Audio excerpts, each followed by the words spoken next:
Hey guys, welcome to Philadelphia Live. I'm Judea Murray. We got a lot cooking for you guys.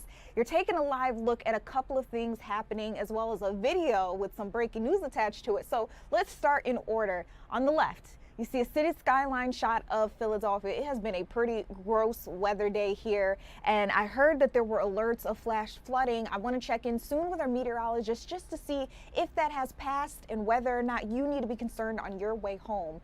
To the right of that, you see Bryce Harper hitting one of his famous home runs. He announced today he will be competing in the Home Run Derby. It's going to be an incredible sight for anybody who's excited to get out to the Major League Baseball All-Star Week.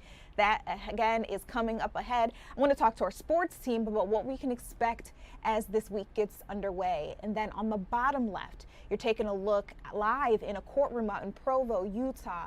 Remember that the man accused of assassinating Charlie Kirk is having his preliminary hearing. So this means the lawyers in the courtroom are trying to present all of their evidence in front of the judge, and the judge ultimately, by tomorrow, should be making a decision on whether or not there's enough evidence in this case to move forward with a trial. This is really big because Utah does have the death penalty, and if this goes to trial, if a jury found Tyler Robinson to be guilty, it's possible that he could be sentenced to death.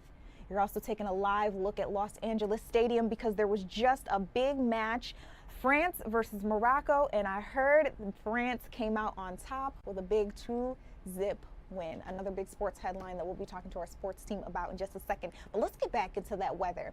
I told you we got alerts here in the newsroom that there was flash flooding in a couple of different places, and I'm not quite sure if it has ended yet.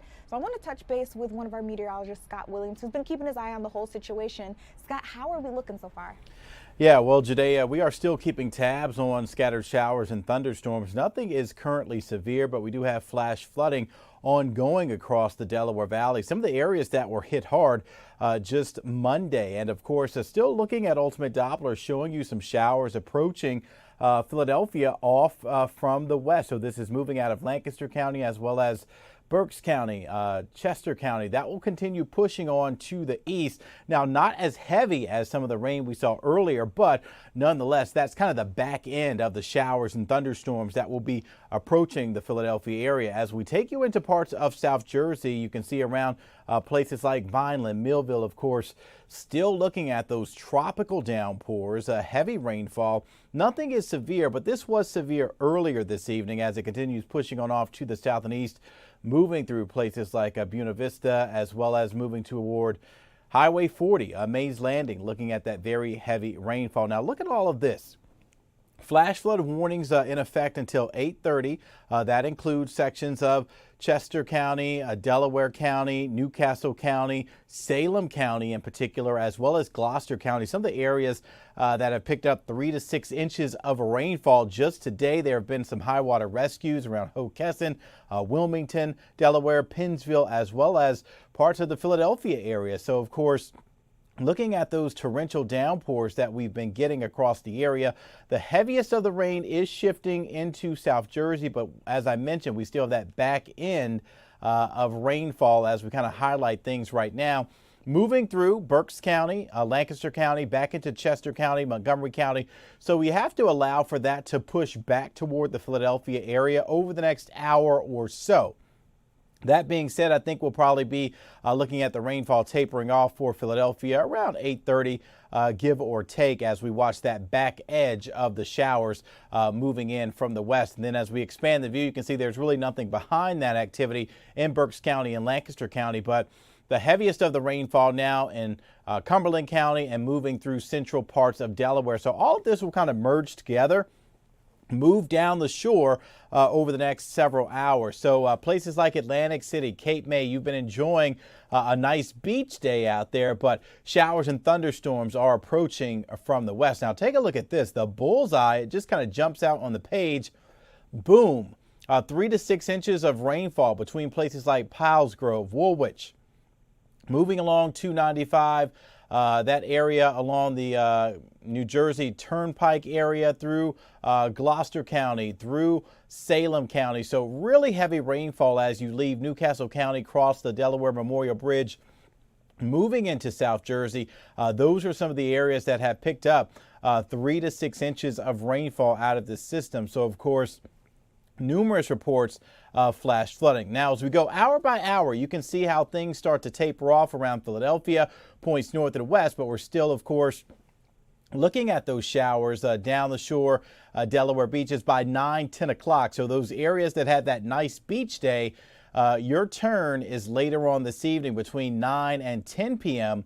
You'll see the bulk of what's left pushing on out to sea. And then we start the day on Friday dry, no weather worries, but more heat, more humidity, and of course, thunderstorms will start to kind of bubble up during the heat of the day, 5, 6, 7 o'clock, moving toward places like Delaware as well as for South Jersey as we keep tabs on more thunderstorms, but not as widespread as today. But the main threat for any storms would be flash flooding as well as damaging winds, rainfall rates 1 to 2 inches per hour out there. We always say turn around, don't drown. Flood watch in effect, Philadelphia, South Jersey, Newcastle County, and Delaware, of course, right through midnight. Some of these storms could turn severe. There is still a slight risk for a few severe storms, mainly south and east of Philadelphia. That severe thunderstorm watch goes until about 10 o'clock tonight. The umbrellas, they're still up as we take a live look outside of our studios. We've seen downpours from time to time, folks coming into work just kind of drenched earlier this afternoon. Rain cooled for Philadelphia. Those temperatures currently at 77 degrees. We should be in the upper 80s for high temperatures this time of year. Now for tomorrow, those temperatures start low 70s, going into the upper 80s to near 90 degrees. So tomorrow's going to be much hotter than today. And we still have a few pop-up thunderstorms as you saw that hour by hour forecast, but I don't think the coverage is going to be there, but you still have to be mindful of any that produce damaging wind gusts as well as some tropical downpours. Lots of events are taking place. We've got the Swingman All-Star taking place tomorrow evening. So we're going to be watching for potential pop-up showers and thunderstorms for that as well. And then as we take you into next week, are we ready? Yes, 93 degrees for the All-Star game Tuesday. Hot and humid conditions and the triple digits. They're sneaking back into the 10-day temperature trend. So here we go again. So it's kind of like we trade one thing off for the other. Right now we have the cooler temperatures, thunderstorms and rain, and then we dry things out, but then we're going to heat things up. So we're bracing Judea for next week, 100 degrees again. I'm just shaking my head, Scott. It's too soon. It's too soon. It is. So does this mean we're due for another heat wave then?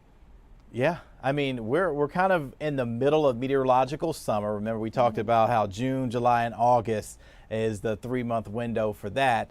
And next week, we're kind of in the middle of meteorological summer. So we've got a long way to go. We've got to get through the rest of July, all of August. That's meteorological summer. And then regular summer, yeah, we still have to get through quite a bit. Scott, I have a question for you, but I'm also posing it to our audience. So any of you guys who are with us on social media right now, please chime in. What would you rather have as a meteorologist? Would you rather go with the hot weather if that meant it was going to be dry, you can get out and do things, all you got to do is have water? Or would you rather take the cooler weather, but it may come with rain or maybe even humidity? I'll take the cooler weather. Really? Yeah. Mm-hmm. Okay. Yeah. I like the winter. I love the winter time. I love snow. I like forecasting winter storms. So yeah, sign me up. I don't really like the heat. I don't like the humidity. Let me say that. I can do the heat, but not that humidity and not the triple digit feels like temperatures that are on the way as early as next week. So I feel that completely. For me, I think it depends on what I'm doing. If I'm working, I totally agree with you. Winter, let's do it, because I do love snow coverage, and I really get to love when the audience sends us their pictures of how they're spending their snow days, stuff like that. Yep. However, on the flip side, if I'm out of work, out of office, I want the hot weather. I don't care if it's triple digit. It takes a lot to make me sweat. So yeah. I'll be all right. Okay. Any other questions regarding some events taking place? I know we are talking about airport delays, ground stops going on, concerts being kind of pushed back or delayed. Yes. What's going on?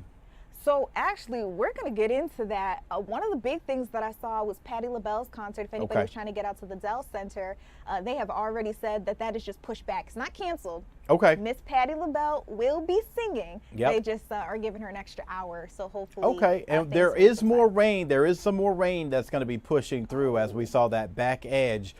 So probably up until maybe 8:30, maybe after about 8:30. We'll be in the clear in terms of rain, but nothing severe. It doesn't look severe, but there is some more rain that's going to be pushing through the Philadelphia area.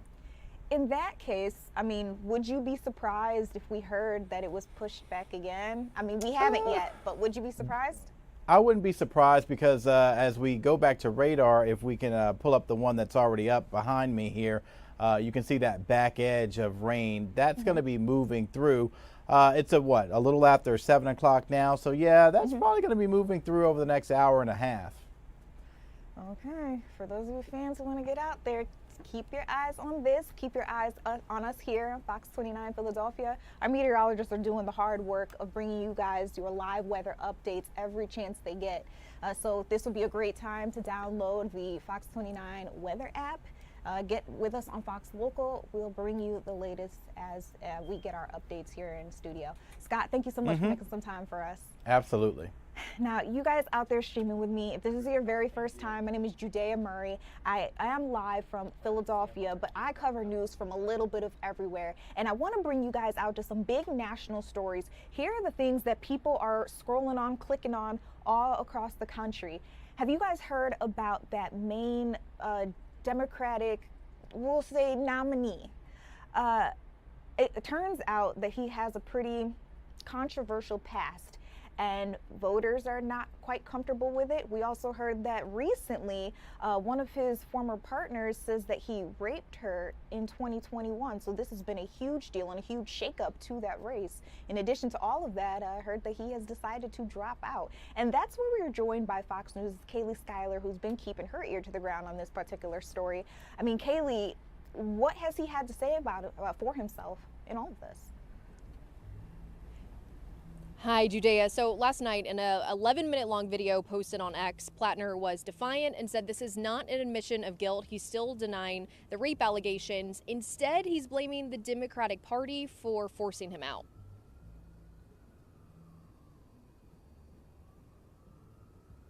Toe-to-toe with one of the most entrenched political systems in the history of the world, and we won. We beat them. On June 9th, in overwhelming numbers, we won. And now they are not going to let us have it. Before Plattner even announced he was dropping out, the Maine Democratic Party said they would choose his replacement at a special nominating convention this month. They plan to have around 600 Democratic delegates pick the party's new Senate nominee, so it will not be up to the voters, and that's something Plattner addressed in his video. He said he wants an open, transparent, and democratic process to pick his replacement. And the voters I spoke with say they think Plattner made the right decision. I'm just so happy he's done. And I'm just hoping we can take the Senate and have, and then take Congress back. I think he definitely needed to drop out. And I guess it's, on both sides of the aisle, they think their past isn't going to catch up with them. Several Democrats have already started announcing their interest in replacing Plattner. On the left of your screen is Troy Jackson, former president of the Maine Senate, and Vermont Senator Bernie Sanders endorsed Jackson in his unsuccessful bid for Maine governor.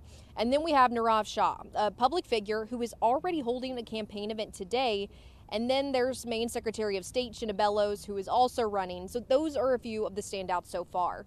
And the Democrats have until July 27th to pick their new nominee, who they think can unseat Republican Senator Susan Collins. And the Maine Democratic Party says we should be learning more details soon about this nominating convention that they're going to have to hold sooner rather than later. Judea? Kaylee, I mean, I'm kind of curious about that particular process. Do you know how it works, how they have to go about picking somebody? Is it like they vote amongst themselves? Like, what happens there? Yeah, they are supposed to discuss all of the candidates and then ultimately come to an agreement on who that nominee should be. Of course, there's 600 delegates involved in their opinion, so I feel like that could be complicated. And the main Democratic Party did release a statement today. I want to read it to you. They said, "We will announce the full timeline, details for how the nomination process will move forward, information about how to participate, and requirements for candidates soon. We will keep the public informed throughout the process. Transparency is of the utmost importance." So I guess we'll be finding out soon. I do think it's important to note. So, of course, we heard Graham Plattner verbally say he was going to drop out, but Axios is reporting that he's not going to actually file the paperwork to drop out until Monday. So maybe we'll get more details after that. Okay, Monday, we got a couple of days to wait, you guys. A lot of our viewers here in Philadelphia are interested as well. Another question that I have, I don't know that you will know the answer to it just yet. It might be too early in the game, but maybe I'm wrong. Do you have any idea about how Democrats or even Republicans go about their vetting process? Because I think a lot of viewers and voters hear that somebody had all of these strikes against them and they're kind of confused as to how the party ended up backing them in the first place. Yeah, and that's something I was talking about with voters today on both sides of the aisle. And even when I've been posting social media updates online, people have been leaving a lot of comments about it all. And some people are wondering how he even got on the ballot to begin with, because there's just been scandal after scandal. Of course, we know he had the tattoo on his chest that resembled a Nazi symbol. Also, some of his Reddit posts were resurfaced from a while ago where he was making insensitive comments about minorities and sexual assault. So a lot of people are wondering, how did we get through this process? How did high-level Democrats continue to endorse him when there was some of this in his background? They continue to say throughout the course of his campaign that he had changed and he had become a better person. Of course, this latest rape allegation is just an allegation, and that's what Plattner said in his video. But a lot of people are starting to wonder after all of these scandals are popping up. Yeah, and I mean, I understand how voters are probably feeling about this. Even when we do hear that nothing has been proven just yet, I think it's still just something that makes you uncomfortable. But question for you, and this is my last one, I'll let you go. I just am curious too, have any of the Democrats who heavily backed him in the beginning, have any of them come out to say anything about this? So a lot of them really initially were just saying that he needed to drop out. He needed to drop out of the race. This is not what's best for the party, because of course this Senate race here is very important to the Democrats. It could help them flip the Senate back so they have majority.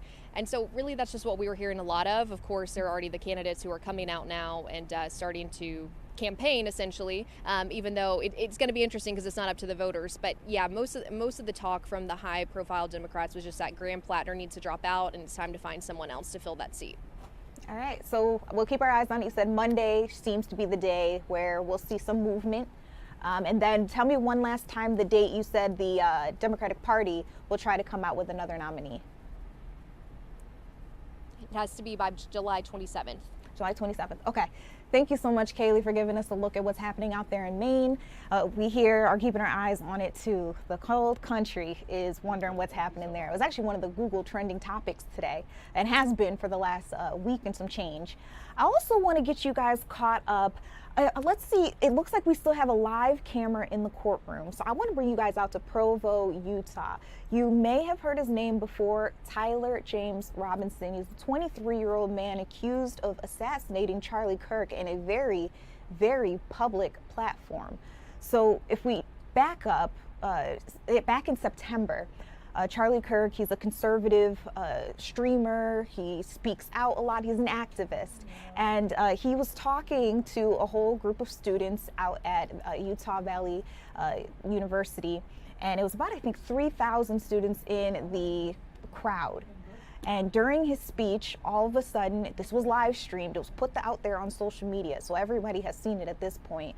He was shot and killed in a sniper style attack. And they say that Tyler Robinson, the man who's in a preliminary hearing right now as we speak, they're saying that he's the man who carried this out. Now, of course, the prosecutors at this point in time are trying to convince the judge that they've got enough evidence to bring this to trial. The defense is listening to that evidence and also producing some of their own. It's been a very interesting last couple of days, just hearing how this has progressed. And hearing what kind of evidence that they're producing. But I want to bring in somebody who's been analyzing all of this, who's been sitting in the courtroom. One of our very own Fox News reporter, Oliviana Calmes, is live for us out there in Utah. I'm hoping to get a better idea of what's happening there. This is some highly anticipated testimony, Oliviana. What are you hearing about today, and can you walk me through the case? Yeah, Judea, this is day 4 of the preliminary trial, which again means that this is just, it's not a trial, it's a hearing to find out if the judge believes there's probable cause to take this to trial. And today was the most dramatic day in court because we saw key evidence video of Lance Twiggs, that's Tyler Robinson's former roommate and lover, and that was after days of back and forth discussion on whether that would be able to be shown in court. And in it, we hear Twiggs tell us what he says Tyler Robinson said when he confronted him the day after the shooting. Did he talk about what he had done? Didn't go into detail. I just asked him in person if what he said was true the night before, and he said it was. I started crying a little bit and said he wishes he hadn't done it. Before playing the recording, the judge ordered significant redactions. The judge saying he's trying to balance transparency with Robinson's right to a fair trial, so we only saw portions of the interview. The court also saw text messages prosecutors say Robinson and Twiggs exchanged about a note under a keyboard, a rifle wrapped in a towel, and Robinson saying he was going to turn himself in. In one text, Robinson allegedly writes, "I had enough of his hatred," and another saying, "Delete this exchange." The judge rejected the Kirk family's request last night to make all evidence public, saying he'll decide exhibits case by case, which the family attorney pushed back on. The Kirk family's waited 10 months for this hearing. And they have a right to be here, and they have a right to hear the evidence. They have a right to see and feel what's going on in this courtroom. Just like, and they want to understand, Judge, what you were viewing. They want to see the evidence. The court has also seen video of Robinson after he turned himself in, surveillance footage, and testimony about DNA and other physical evidence. Now, the court is wrapping up right now, a little bit late today after 5 local, and the state has rested their case. So now it's on the defense. They are bringing 2 ATF witnesses to talk about ballistic evidence. And in the courtroom, Tyler Robinson is said to have squirmed in his seat during that dramatic video I shared with you. And the Kirk family, very emotional today, naturally, as this all went down. Judea? Oliviana, one thing I've been telling my audience for the last couple of days is that Erica Kirk, the widow, is in the courtroom. And then you said family, so I'm assuming that's his parents, Charlie Kirk's parents. Are they still there today? Have they been there each day? They have been there each day, although I will say some of the time they have stepped out of the courtroom because some of the video of the day of the shooting, like phone video that so many of us have seen or accidentally seen on social media when it happened, they didn't want to see that graphic video, which makes sense, so they stepped out. But for the most part, they've come in and out of the room, and Charlie's parents, Erica Kirk, and some of her family as well have been there to support. We've seen Erica Kirk leaning on Charlie Kirk's parents' shoulders, holding a rosary in her hand as well, and getting very emotional yesterday, even stepping up to leave court crying. Oliviana, another question I have for you. I got to interview a local criminal defense attorney here in Philadelphia, and he says he's used to these kind of preliminary hearings taking maybe a couple of hours, maybe a day or two, but this one is much longer. How long is this expected to take? Yeah, well, this is a highly anticipated preliminary hearing with so many eyes on it, especially today with that key dramatic evidence from the prosecution, which even redacted meant a lot to the prosecution. They still wanted to show that. This is expected to go until tomorrow. I'm just now hearing that it may end early tomorrow around noon. It was supposed to go until 5 p.m., but we believe by tomorrow the judge should make that decision on whether there's probable cause to take this and take Tyler Robinson to a trial. Okay. And my last question for you, I'll let you get back into the courtroom so you can hear how they're wrapping up. My question is this the first time we're hearing from the defense, or had they been sprinkled in each day? They have been sprinkled in each day, and they've been cross-examining. Now the state has rested their case, and the defense has their own 2 witnesses, but they've been cross-examining almost everyone except after that video was played in court. They had no cross-examination for the agent that was up on the stand during that time testifying. I imagine they probably wanted to take a break after that, or maybe just a beat.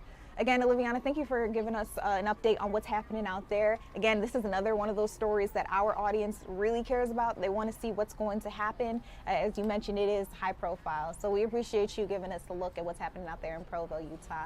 Meanwhile, I want to bring you guys back out live to the courtroom. Again, this is ongoing as we speak. I wasn't expecting it to continue on this long today, but it does look like they aren't going to stop anytime soon. Take a listen.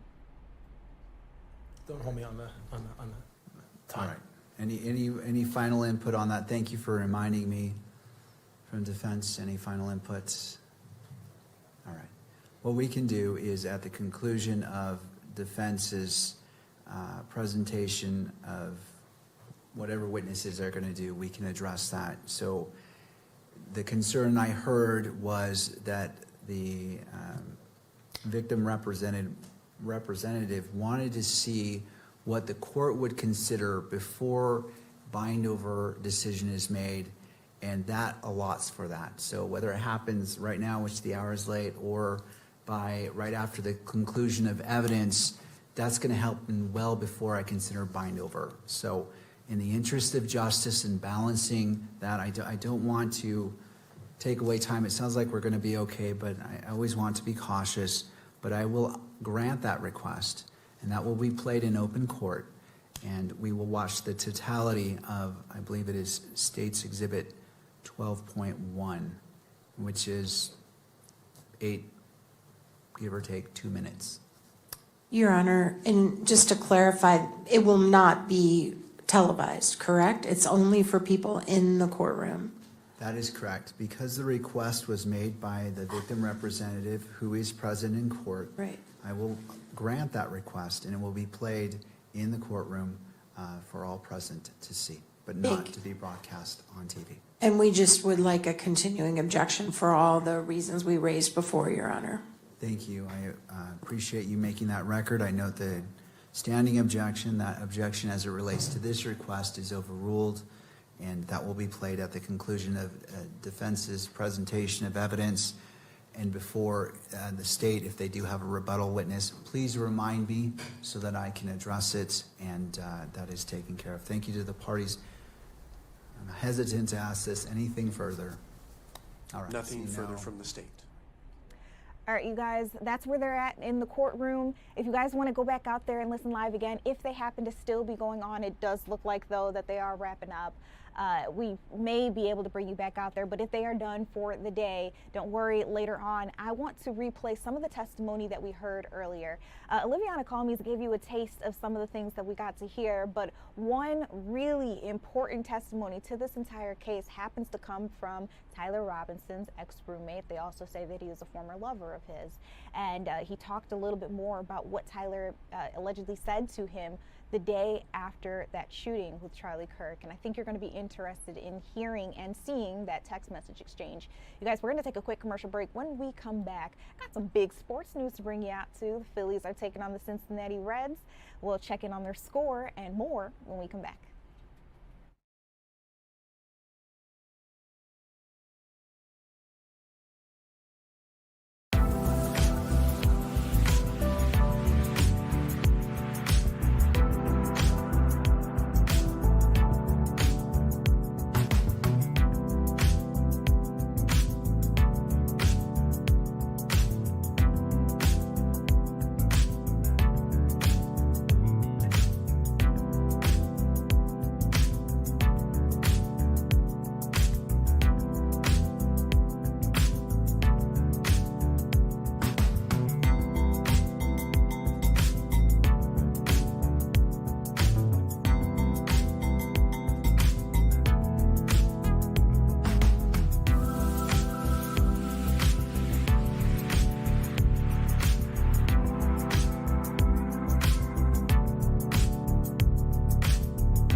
Welcome back into Philadelphia Live. Let's take a live look out at Citizens Bank Park.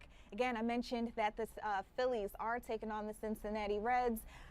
Looking at their score, though, it looks like no one has scored just yet. They're only in the bottom of the second. We'll be touching base with our sports team in just a little while to see what's going on there, as well as some of our other biggest news of the day. I heard that Bryce Harper has entered the ring. He says that he's going to be taking part in the Home Run Derby, which is huge news to fans. I know a lot of people are excited about that one. Now, if you are excited about All-Star Week, I think one of the biggest things that you should know, there are a lot of things that you can get out and do. One of them being visiting the All-Star Village. Our Chris O'Connell got to check it out. I want to give you guys a sneak peek. For MLB All-Star Week, the Pennsylvania Convention Center will be the focal point for the fan experience. The Capital One All-Star Village opens on Saturday morning, but we got a sneak peek. You could call it a Disney World for baseball fans. Major League Baseball inviting us on a preview tour of the Capital One All-Star Village. Fans are able to come in, they are able to eat, they're able to play, they're able to buy merchandise. The 500,000 square feet of interactive exhibits celebrates America's favorite pastime. You can get a selfie next to the world's biggest baseball, take a trip onto the floor of Saturday's Major League Baseball draft, or try your hand at a virtual reality home run derby. With murals designed by local artists, the village may feel a little like home. We targeted 5 neighborhoods. So we have Center City, we have Fishtown, we have South Philly, we have Old City, and we have Fairmont. So every vibe, every neighborhood will have this different vibe. We have a different look for each of the neighborhoods. There's even a real baseball diamond where kids from Camden were invited to take some swings before the gates open. It's a good experience playing here. Not a lot of people play here. It's a very cool experience. You think you maybe become a professional baseball player someday? I hope, yeah. And for Phillies fans, check out this auction of Tug McGraw's 1980 World Series winning game-worn jersey. Current bid, $250,000. I don't know of a singular more important piece of Philadelphia sports history that relates to a single moment. The Village will also be home to daily events like player meet and greets, a mascot home run derby, and just about everything baseball. You've seen the show floor, it's huge. I mean, there's tons of great prizes to win, things to do. You can meet some of your heroes and legends when we do our autograph signings. There's a full day of entertainment here. The All-Star Village is open Saturday morning through Tuesday. Tickets are $35, but for Capital One card holders, you can get 4 complimentary tickets by registering online. In Center City, Chris O'Connell, Fox 29 News. Chris always has the best assignments. He gets to check out the coolest things around. And in addition to that, I want to just show you guys real quick a couple of the other events lined up for you if you want to get into All-Star Week. As you can see, tomorrow we've got the HBCU Swingman Classic. That's going on at Citizens Bank Park. Following that, Saturday, as Chris was alluding to, you guys get to see the Village open up. Also, the 2026 MLB Draft will be going on. We've got the Home Run Derby, and then on Tuesday, the All-Star Red Carpet, and of course, the All-Star Game. Now I gotta bring in Breland Moore from our sports team to talk to us a little bit more about all of that, plus what's going on live right now. Breland, I'm going to ask our audience later, but out of all of those events, like, what are you looking forward to the most?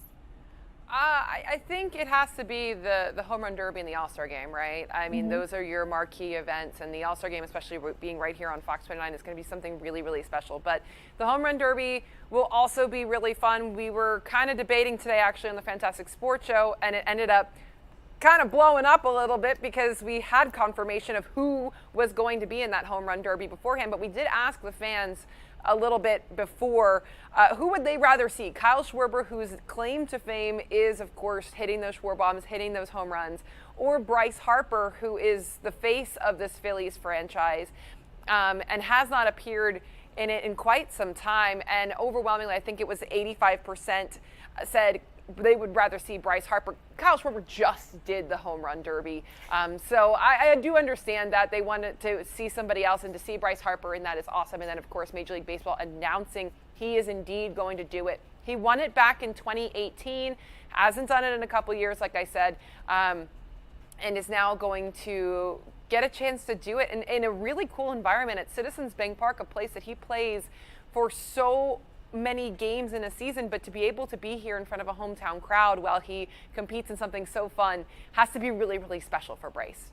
For sure. Okay, so yes, the hometown crowd, but then also all these visitors who just want to see the big game and get to see him as well. I think that's going to be pretty exciting, just seeing all the different faces in the stands. And you talked about the Fantastic Sports Show. You guys are back and definitely having a good time out there. Talk to me a little bit more about what you guys have been talking about. Yeah, I mean, we've only been back for 2 days now, and I'm sure we're going to get booted at some point due to FIFA or something else going on. But yeah, it's been a lot of fun. We have talked some World Cup. We've, of course, talked the All-Star game. And today we talked a little bit about the Flyers. Danny Briere trying to do a really bold, let's just put it that way, a really bold offer sheet, historic level offer sheet to the Anaheim Ducks a couple days ago, offering a 5-year, $18 million average annual value, which was $90,000 altogether, to the Ducks for Leo Carlsson, their star center. And the Ducks are standing 10 toes on that, match the offer sheet. So Carlsson is not going to be a Flyer after all, even though Twitter was very, very excited about it because no one thought they were going to offer that. Now it makes him also the highest paid player in the National Hockey League. So, I mean, yeah, it's been a little crazy. So we talked a little bit about that as well today, because no matter what, just seeing this aggression from Danny Briere tells me, and I think it tells a lot of the fan base, that they are indeed headed in the right direction, and we can expect some pretty big moves, because he is very obviously in compete now mode rather than building at this point. And as he should be after that incredible run that they had this spring. Breland, it's been over for a couple of days now for us here in Philadelphia, but I have not gotten to debrief with you, and I'm just curious because you've gotten to cover it up close and personal. I mean, a FIFA World Cup, having so many events right here, what was it like? Yeah, it's been a crazy year, honestly. We talked about it, Judea. The football season ended, and then I had just a little bit of time, and then we had 2 very unexpected runs in the postseason between the Sixers and the Flyers, and then they ended, and then the PGA Championship occurred, and that's a once-in-a-lifetime opportunity to have here. And then it bled into FIFA, and now it's bleeding into the All-Star game. And now, you know, by the way, just so you know, in case you weren't keeping track, Eagles training camp starts at the end of July. So we're just constantly in a sprint back in the sports office, but it's been a lot of fun, and I've had a really, really great summer. I think it's a really awesome opportunity to be able to, not to sound spoiled, but you know, when I've covered multiple Super Bowls at this point between my time with the Kansas City Chiefs and here with the Eagles. And at a certain point, you're like, okay, well, what's next? And you think that you've already hit the pinnacle of sport, and then you get really cool things, once in a lifetime things like this. So to be able to cover the PGA Championship at Aronimink and then come to the FIFA World Cup, which is insane. I mean, I've covered 2 different soccer teams throughout my career, Sporting Kansas City and the Union, but MLS and Major League Soccer is not the World Cup. This is the world's premier sporting event, and to be able to see all of those people come together and experience all of those cultures meshing and really enjoying one another instead of having that hostility that you sometimes see in the NFL between rival sports fans. They don't care. They're all just having a good time, and they're all just supporting their country without being nasty to each other. Yeah, it's been a lot of fun, and I'm looking forward to next week's slate of events. Well, I guess technically tomorrow I'll be at that HBCU Classic. So I'm looking forward to this slate of events now and see how awesome this will be. But it's been a lot of fun. I'm tired, but it's been Yeah, I was like, been a she is blast. not sleeping. Yeah, it's been a blast. I've been having The fun. coverage has been incredible across the board, Thanks. like everybody on our team Yeah. included. So my hat goes off to you guys and applauding you guys as well, as you're dealing with a lot, but you're pulling it off so gracefully. Now, do you want to get back into the Phillies because they are Sure. playing? And last check, they were 0-0. Are they Yeah. still? Ooh, I yeah. mean, I don't know. I think they're They are. scoreless, which is good. We want that to see that result. Jesus Luzardo's on the mound. All-star Jesus Luzardo is on the mound for the Phillies tonight. And so you want to see him have a really good outing. He's been piecing together some really great stuff lately, which is obviously how he got himself in the All-Star game. But Jason and I were talking about whether or not this was a must win. I don't necessarily think it's a must win per se, but you want to go into the All-Star break on a really high note. They have this game, and then they have a quick 3-game series with the Detroit Tigers in Detroit. And so you want to be able, 4 games. What is today? So yeah, anyway, they've got a weekend series with the Detroit Tigers, and so to be able to go into that that break there and have that little bit of time on a high note, they're already 3.5 games back from the Braves heading into this game. So you want to make sure that you close that gap in the standings there, put yourself in a really good position so that when you're back from All-Star break, you can hit everything really hard, put that gas on, and get ready for the second half of the season here, because it flies by really quickly.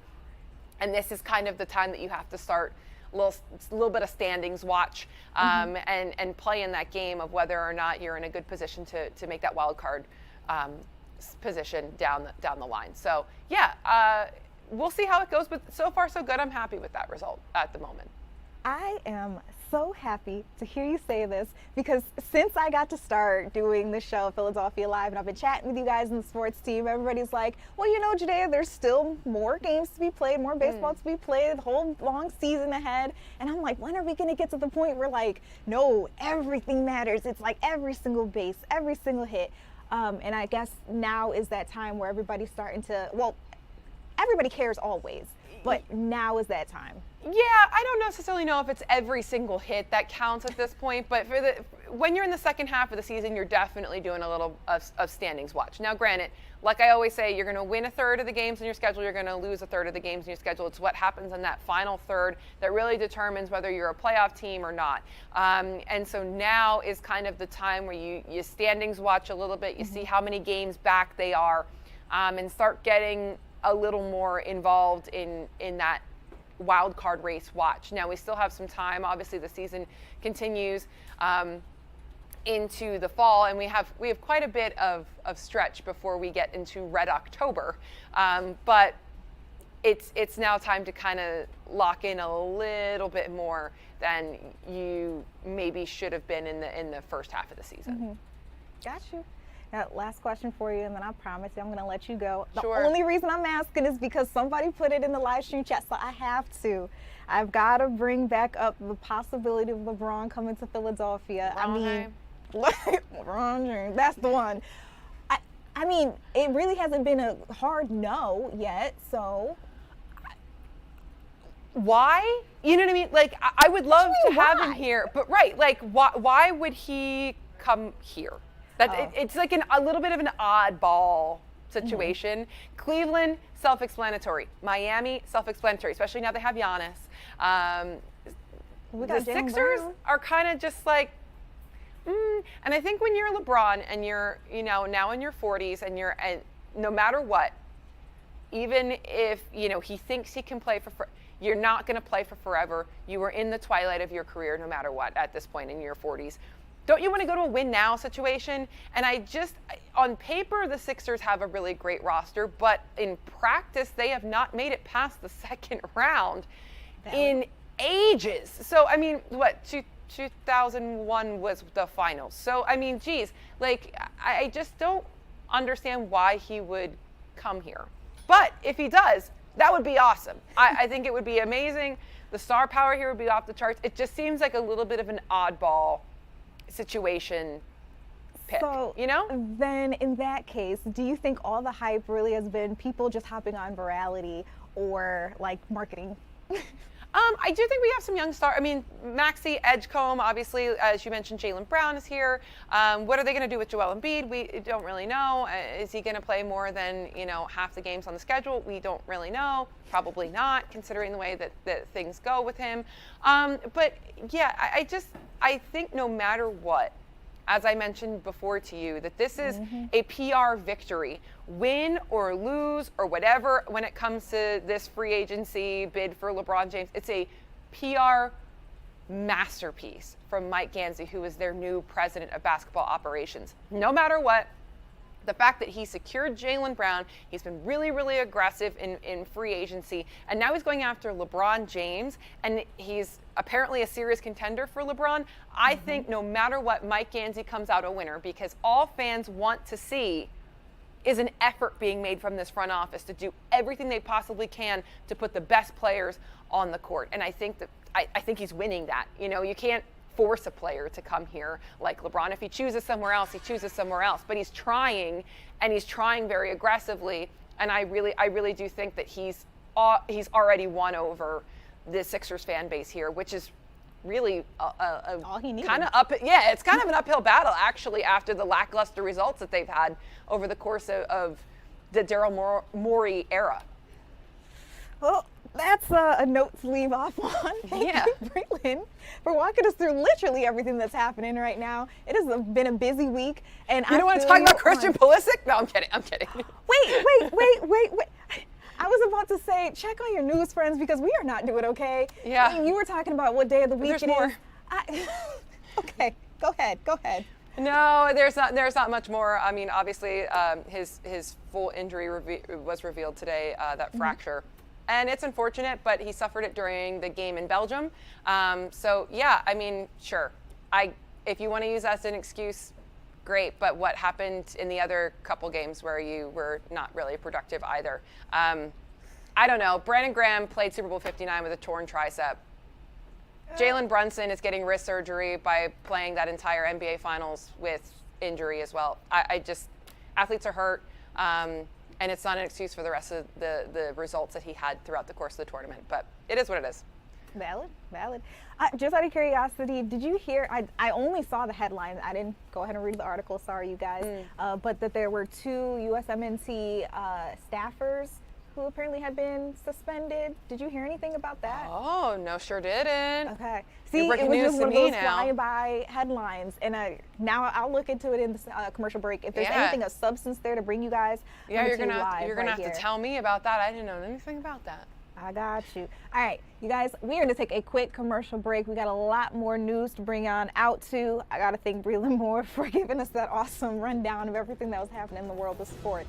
But we're going to get into some of our local news headlines. What's happening in Philly? What's happening in Delaware? What's happening in Jersey?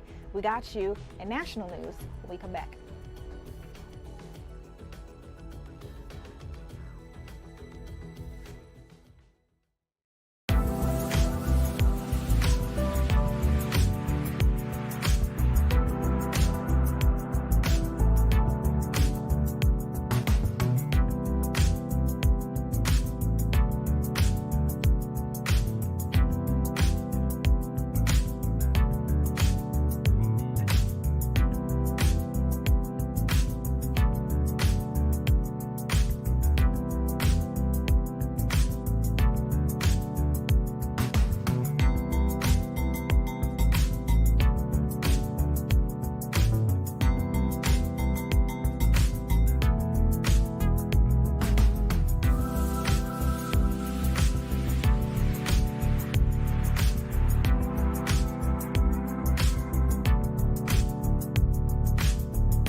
Welcome back to Philadelphia Live. You guys, did you see this major headline on any of our news coverage or even online on fox29.com? We're hearing that 2 people have been charged with abusing a woman officials say has Down syndrome. You're taking a look at the duo right there.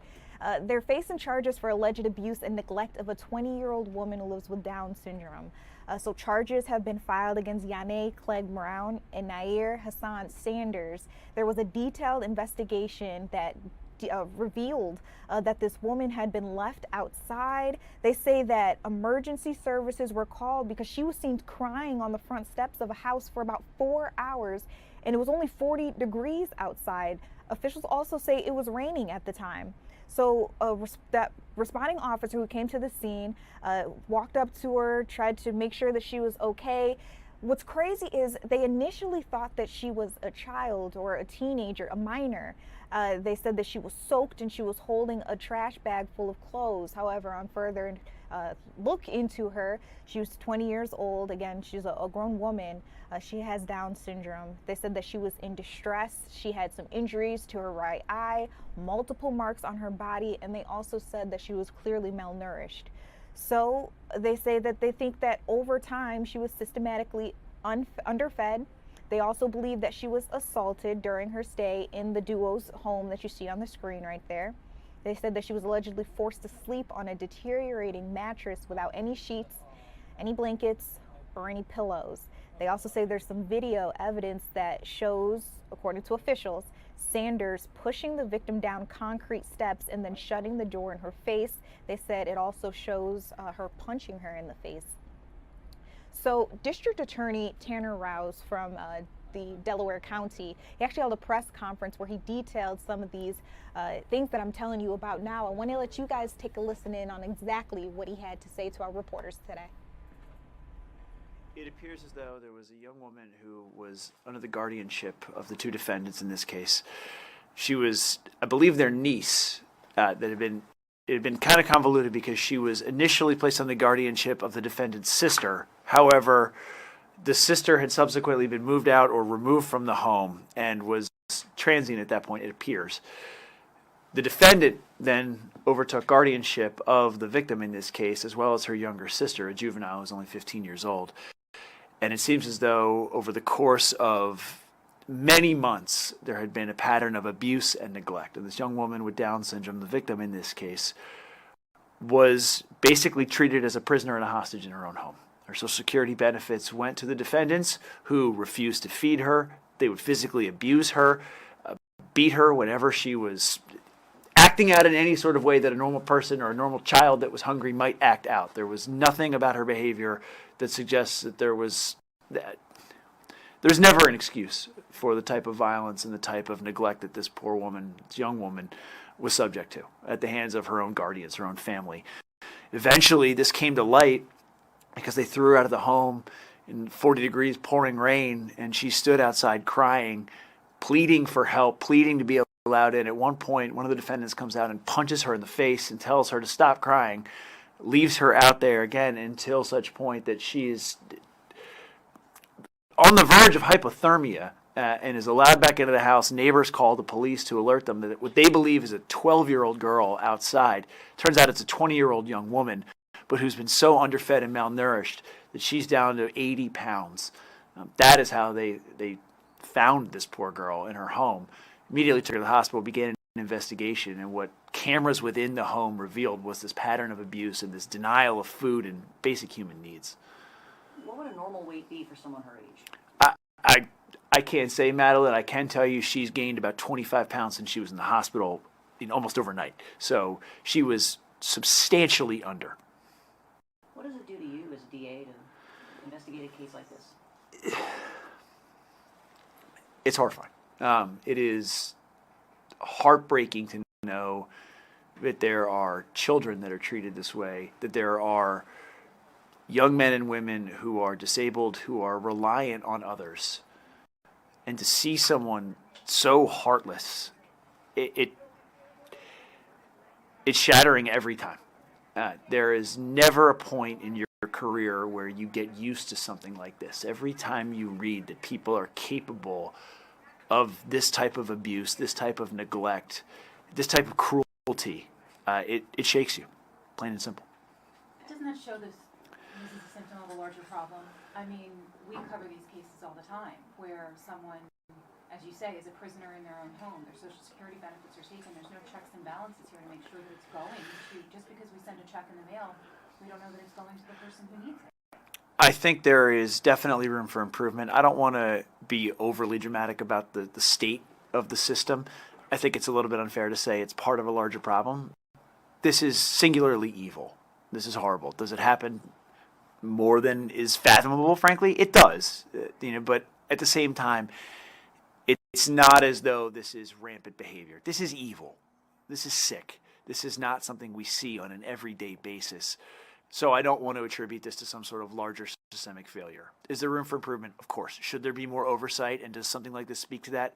Yes, it's true. I understand that everyone's stretched thin. At the same time, checks were going out to people that were abusing the person intended to receive them. That's always a problem. Is there a larger message here for, she was there for months, you're saying? Is there a larger message for neighbors and anywhere? If you see something, call somebody? Well, no, and I think the message is thank you to the neighbors that did, because this would not have gone, it was kept under wraps. Someone was in their own home. It's very difficult to ask a neighbor to know what's going on in someone else's house. They saw a young woman out in the cold crying and asking for help, and they did the right thing. They called the police, and when the police got there, they said, actually, this isn't the house you're looking for. It's 2 doors down. So they deserve all the credit in the world for sticking up for their neighbors and doing the right thing and alerting local law enforcement, who was then able to launch what turned into a pretty large-scale investigation. You don't think anybody saw anything prior to this? You said this went on for months?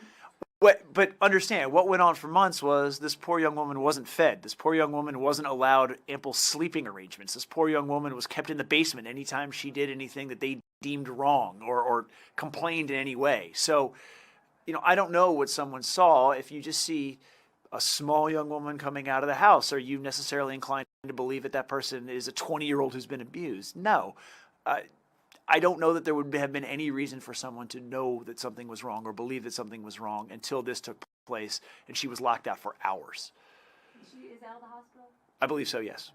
Do you know where she is now? She is safe. I'm not going to reveal where she is right now, but she has been placed back with people that are caring for her. We just saw recent photos of her. She's doing dramatically better.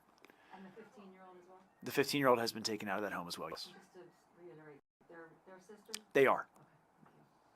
Is social services investigating? I'm certain, I can't speak for CYS. I'm positive that there is some sort of follow-up going on. I don't know the extent of that at this point. Have investigators determined how much Social Security money was taken? I don't know, honestly, at this point, Madeline, the exact total. Wow, you guys. So those are the details. The latest ones that we have. As you could see, the district attorney was very passionate as he spoke.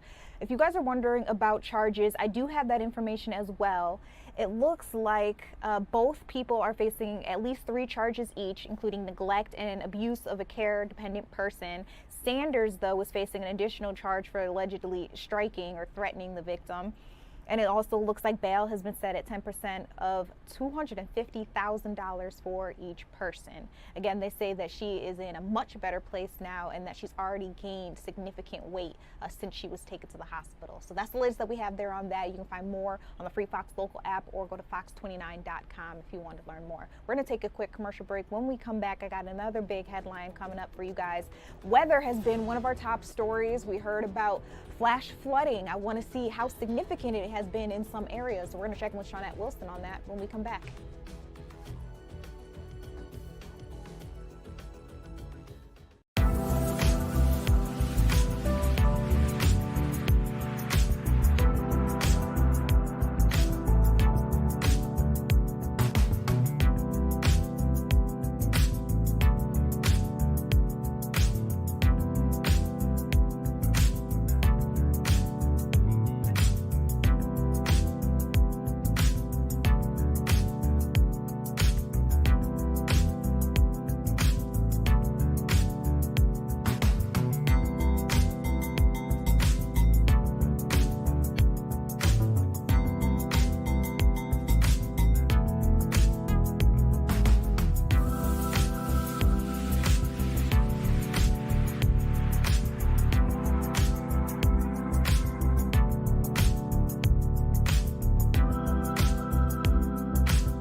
All right, welcome back to Philadelphia Live. Shortly after I came into work today, the rain was crazy.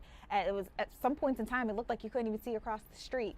So one of our greatest reporters, Shawnette Wilson, if I do say so myself, she went right out to the scenes of all of the biggest flooding areas that we could think of, just trying to see how bad it may have gotten in some spaces. We want to make sure that you guys are safe, especially those of you making your way home. So I want to bring her in now. Shawnette's joining us live from inside her car. Shawnette, where did you find yourself at today?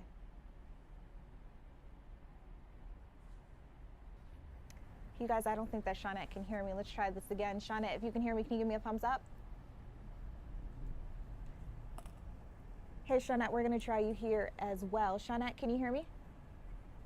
Okay, it looks like my microphone wasn't coming out to you, but I was introducing the people to what you've done today. You got right out to the streets just to see how bad the flooding may have gotten in some areas. Where did you find yourself at today? So we actually crossed over the bridge, Judea, and went to Pennsauken and also Camden, New Jersey to take a look at flooding. And those are, Camden is an area that we know, if you're from this area, that they deal with flooding a lot when we get heavy rain. So we were able to go out. Our day crew did the beginning part of the rain, and then we were out as the night crew picking up on it. But we were able to get some video of flooding at Keynes Avenue and Haddon in Camden, where the rain fell really fast there. But, you know, our photographer says, who got this video, that in minutes, you know, it stopped and the water receded quickly. She was also able to go out and get video of city crews who were out working to unclog some of those street drains at Chestnut and Lewis Streets. And we also got video of the mayor of Camden, who was out there to check on those crews that were working out there in the flood waters. So I talked to like at least 2 people in the neighborhood today who told me that this was nothing like it was on Monday. Now, some areas certainly got a lot of rainfall today and experienced some flooding, but they say it was far different than what happened on Monday, where they had roads flooded, cars could not get by, and it was just a mess on Monday. Also on Route 130, that's in Pennsauken near Browning, we had received a traffic alert that all lanes at some point were shut down due to flooding across 130. Now, as you can imagine, we went out trying to chase that, but you know, you end up getting stuck in a lot of traffic, so we were not able to actually get video of that, but a traffic alert did go out about that. Also, Camden County Police, of course, taking this seriously. They posted on Facebook a warning to people in the area to avoid at least a dozen roads that they had listed on their Facebook page of roads and intersections that they were urging people, Judea, to try to avoid if they can, just because those roads were not passable. It was dangerous to be out there. So it's been an interesting weather day, because when my shift started at like around 2:45 today, you know, even coming into work, it was pouring. I mean, you know, we had coworkers coming into work, all of us got wet at some point, and then it kind of died down. And then late this evening, we got another round of the rain. So I think that people, again, in this area are just used to the flooding. And they appreciated seeing like crews out on Monday and also today clearing some of those drains, which helps to, you know, alleviate the flooding. But most of them, or, you know, were saying that this is something that should be done more often. And if we know we're getting weather moving in, it would be probably more helpful to start working on those drains ahead of the heavy rainfall. Now, that's just what the people are telling me who live out there. But, you know, respectfully to the work crews, we did get video and they were out there working on those drains to help make the roads passable and safe for people. Because, you know, we've seen video of water, you know, going up midway to cars. And that's extremely dangerous, you know, for people who either get caught in it or decide that they just don't want to wait it out and they want to, you know, try to make their way through. We found a couple spots that, you know, we're in this sizable SUV, but still, you know, that was, you know, we had to slow down trying to get through it. And then we actually stepped back and watched some cars, you know, trying to get their way through it. So, yeah, heavy rainfall. It's a part of what we get weather-wise, especially more as the seasons change. So hopefully people will pay attention when we get the heavy rain. It's always good to check, you know, your police department's websites on social media in your area. They will almost always post traffic alerts to let you know where roads are shut down, where flooding has happened, where detours are happening, just so you can kind of plan your day and get where you're going safely. And I just want to remind people too, Shawnette, you did a great job wrapping up, what's going on out there and also giving us a look, because before I say what I was going to say, I just want to remind you guys, please do not drive through the water. You already said it, but I just want to really hammer that home. A lot of people think that they've got those big cars, they've got the big rims, I'll be fine, and then you get stuck. And then you have to call emergency services when you could have just stopped, went a different way. Or like you said, follow some of your local government officials, your police department on social media, and they would have told you. Or download the Free Fox Local app, because we'll tell you here too. But Shawnette, you can do that too. I got all the answers. And see, now I've been talking so much, I forgot what I was going to ask you. Shawnette, thank you so much. I will say this while you. Okay. I want to just throw out there, because you mentioned, like, people, you were telling people, like, don't be in a hurry, try not to drive through it. There are some instances where we have what we know is flash flooding, and people may, already be out, and then you find yourself just, caught into something that you weren't really expecting. So, again, the best way is to stay up or try to stay up on weather. We know that can change in an instant, but, flash flooding is one of those things that will sneak up on you, and it's very deceptive, So the solution to that, I guess, is just to stay as informed as you can when you know that possibly, some sort of weather, including extremely heavy rain, is coming. And I'm glad you gave that reminder, because now I remember where I wanted to take the audience to. As you were talking about with flash flooding, you never really know when it's going to hit the area. As soon as it happens, you might get that alert on your phone, or maybe if you don't have your phone with you, you don't know until you're in it, which is very, very true. I also want to remind people that while it might not be raining in your area right now, our meteorologist just told us that this system is moving fairly fast.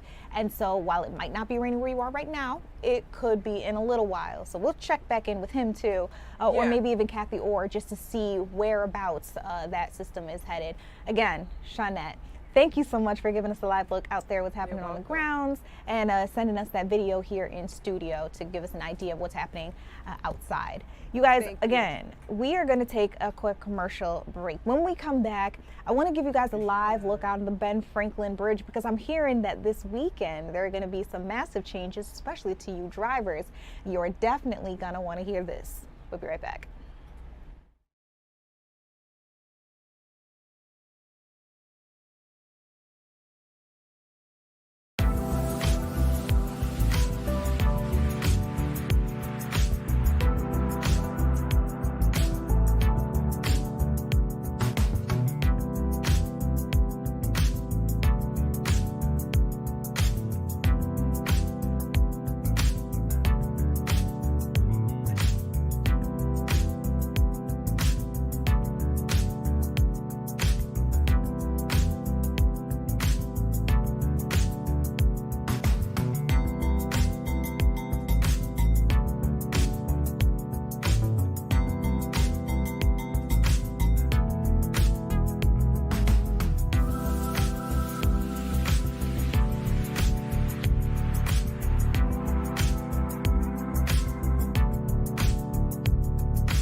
You guys are taking a live look out at Ben Franklin Bridge. As you can see, they look like tiny little ants there, but those are cars that are freely passing through. This is connecting Philadelphia and Camden. However, come Saturday, it's going to be closed down. This is all to mark its 100th anniversary or its 100th birthday, however you choose to see it. So again, on Saturday, the Ben Franklin Bridge will not be open to vehicle traffic. However, anybody walking, anybody on skates, you guys will be okay.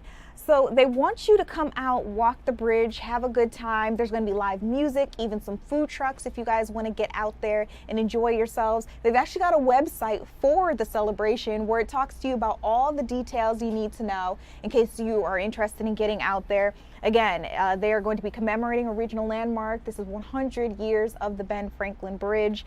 There's going to be live music performances, that food truck that I told you about, and plenty others, family-friendly activities throughout the day. There's going to be something for everyone to enjoy. So if you're looking for something to do, looks like Saturday is going to be the day to walk the Ben Franklin Bridge. You guys, also happening today, there is a new playground of sorts. I also hear it's partly a water park for kids of all abilities, adults as well. If you're interested in getting out there, it's in Bucks County, Pennsylvania. They say it's been built for anyone to have a good time, whether you have sensory issues or a physical disability, mental, it doesn't matter. They want you to come out and have a good time, and I hear it's called Playa Raya. So there was a press conference a little earlier today where Governor Shapiro even spoke. I want to let you guys listen in on what they're doing out there. Now, it is my pleasure to welcome to the stage someone I've had the privilege of working with the past couple of years, a mentor, an inspiring leader, the founder of this organization, Rabbi Yudi Shemtov.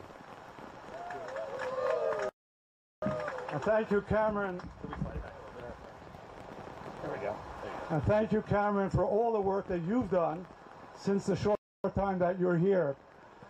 You know, I think I've got to go back to my study and make sure that my communication is okay. Because I prayed to God that the splash pad from the ground should work today, not from the sky. So I'm not sure if something got mixed up in the wires, but here we are. And you know, nothing's by chance, because we're now in a challenging situation. We want to enjoy the day, but it's raining, it's wet, but the rain will pass and our lives will go on. But there's so many different families and individuals that the challenge that keeps them from having a good time does not pass on. It's there every moment of the day, every day of the week, every week of the month. When they want to go out and have, the rain's stopping, when they want to go out and have a good time with family, when they want to go out and have a good time with friends, can we, can't we? There's constant challenges and struggles that don't pass with a passing rain. And this is what we are doing here today. What we're doing here today is not a pool. It's a concept. What we're doing here today is not for Bucks County. It's for Pennsylvania. It's for the country. What we're doing here today is changing the way families can play together with each other, with others. And Playa Raya, for all those that want to know where that comes from, play your way. And there's so much here that you don't even notice. But I just want to give you one example as you're going to go past the pool. The first thing we have is a wheelchair accessible zero entry pool. The next thing we have is a ramp for those that use crutches and want to walk into the pool. If you use steps, typically you go to the end. Now, that's intentional, because although there are other parks and pools that are accessible, the wheelchair entrance is on the side, the accessibility is added, people show up on steps. We're changing that mindset. So this is not just a pool, this is not just for here. Playa Raya will now become the standard across other Playa Rayas, across the Commonwealth, across the state, wherever people are able to enjoy themselves. So this is what we're doing. And this is why I'm doing this. You know, there's a fellow who was inaugurating his house, opened a beautiful pool, and special thanks to the amazing people from K&S Pools that pulled this all off. Let's give them a round of applause. And whoever got the rain to stop, let me know, because I need you around too. But there's once this person, he's opening this great pool, has this great pool party, and he challenges, as opening his pool, he filled it with sharks. And he said, whoever crosses the pool, whoever swims across with the sharks to one side to the other, $1 million. Nobody took the bait. Oh, who's that, $1 million, right? All of a sudden, this scrawny guy splashes into the pool, swims like hell to get to the other side. He gets out. The owner says, man, you made it. How do you want the $1 million? Wire, check? He said, forget the $1 million. Where's that idiot who threw me into the pool? And I many times asked, how did I get into this project?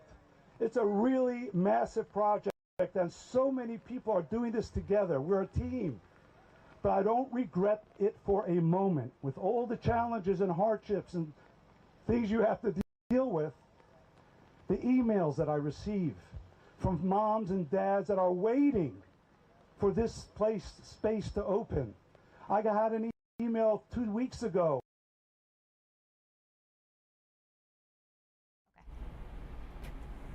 Hey guys, coming back here to me in studio. There are quite a few things that I want to talk to you about that are happening today. I heard that any of you who wanted to see Miss Patti LaBelle out at the Dell Music Center, things had kind of changed for those plans. So she made an announcement, or at least the venue made the announcement, that that concert that was supposed to get started at 7 o'clock was going to be pushed back until 8.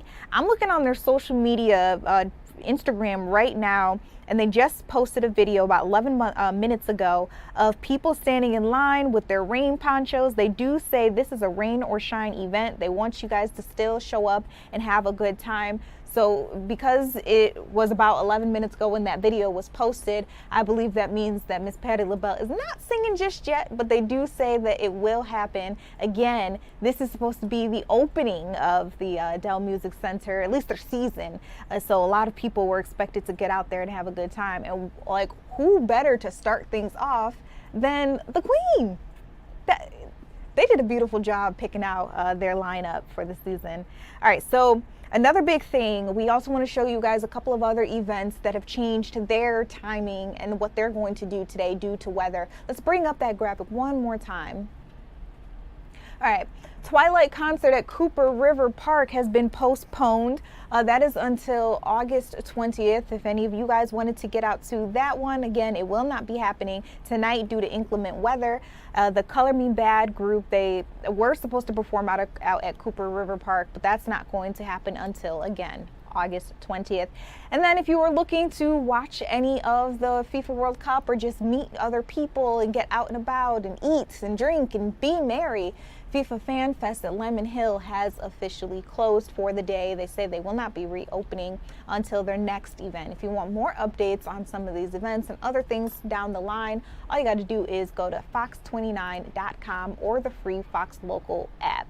Now, I want to take a quick commercial break. When we come back, I want to talk to you about the 2 World Trade Center apparently breaking ground. So this is the first time it would be reopening in a new way for the last 25 years, ever since 9/11, that fateful day in New York City. So we'll bring you some updates on that when we come back.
25 years ago, it was, as a New Yorker, a wild day across all boroughs, across the country. You guys remember 9/11. And so 25 years later, I'm hearing that they have finally broken ground to bring 2 World Trade Center back to New York City. So you're taking a live look at 6th Avenue, and if you went deeper into Lower Manhattan, like near the financial district, that is where that would be. And a lot of officials out in New York City got together today to hold a press conference to tell you all more about what they expect to be bringing out there. They're talking about a 55-story building with about an acre worth of outdoor terraces, some gardens. This is the last commercial development that would take place there in place of the fallen Twin Towers. So again, they had that press conference earlier. I want to let you guys listen in to what they had to say. What a pleasure it is to be here together today as we mark an incredibly exciting day, not only for Lower Manhattan and for the future of business in this neighborhood, but frankly for our entire city. And I want to just say thank you to everyone involved in this project and all of the hard work to get to this point.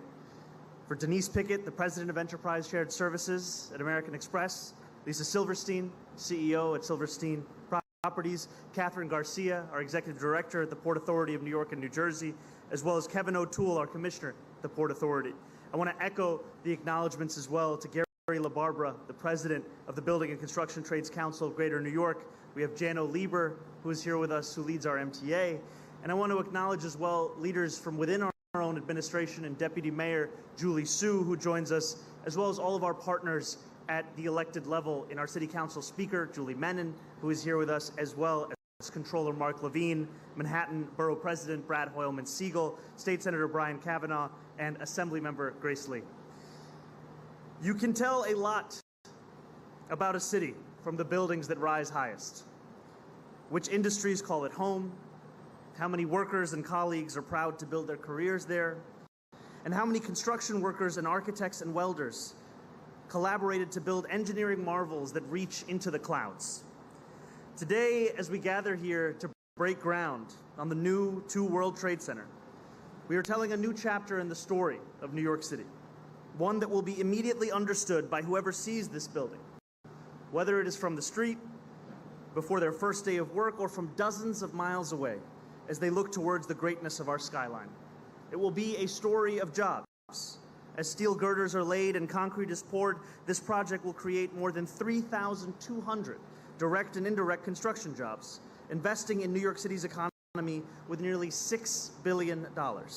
And once it is completed, this building will support approximately 21,250 jobs in our city. It will be a story of growth. 2 million square feet of office space, 55 office floors, a technologically advanced workplace. When American Express moves in, this headquarters will contribute roughly $11.4 billion towards our economy, including nearly $250 million in tax revenue that will go towards paving potholes, improving schools, and planting trees. It will also be a story of commitment to this city. American Express has called Lower Manhattan home for more than 170 years and has been headquartered here for 40 years. That is a commitment that has endured years of tragedy and economic downturn, that has overcome pandemics and hurricanes, and it is a commitment that has shaped thousands of New Yorkers' lives.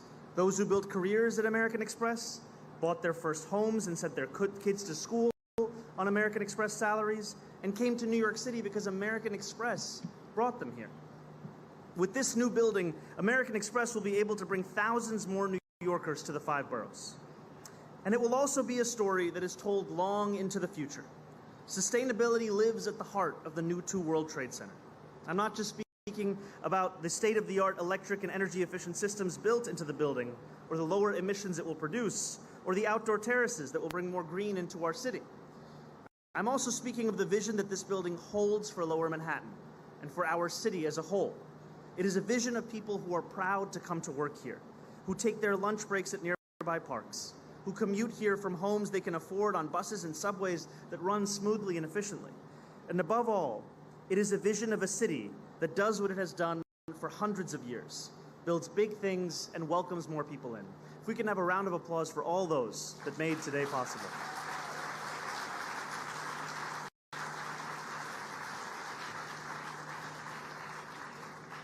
I will close with this. We are standing today on hallowed ground. 25 years ago this September, a horrific terror attack was launched against our city, against the building that rose here that carried the same name. The towers fell. Thousands of our fellow New Yorkers were killed. Our city was plunged into grief. For many months, rubble filled a site that had long been defined by greatness.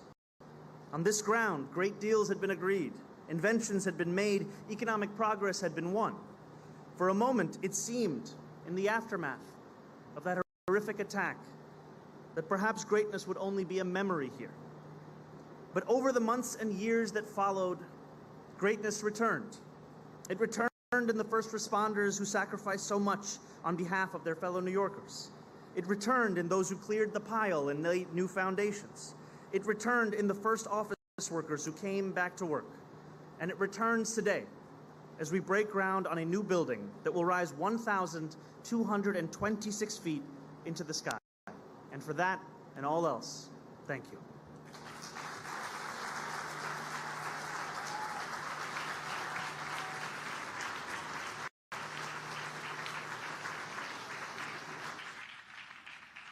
Please welcome Port Authority of New York and New Jersey Executive Director Catherine Garcia.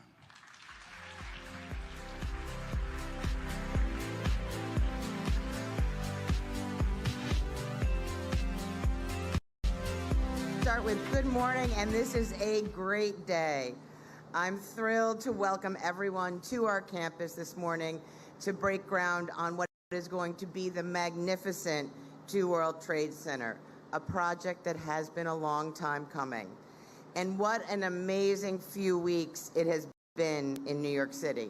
So many individuals, both inside and outside the Port Authority, have gotten us to this day.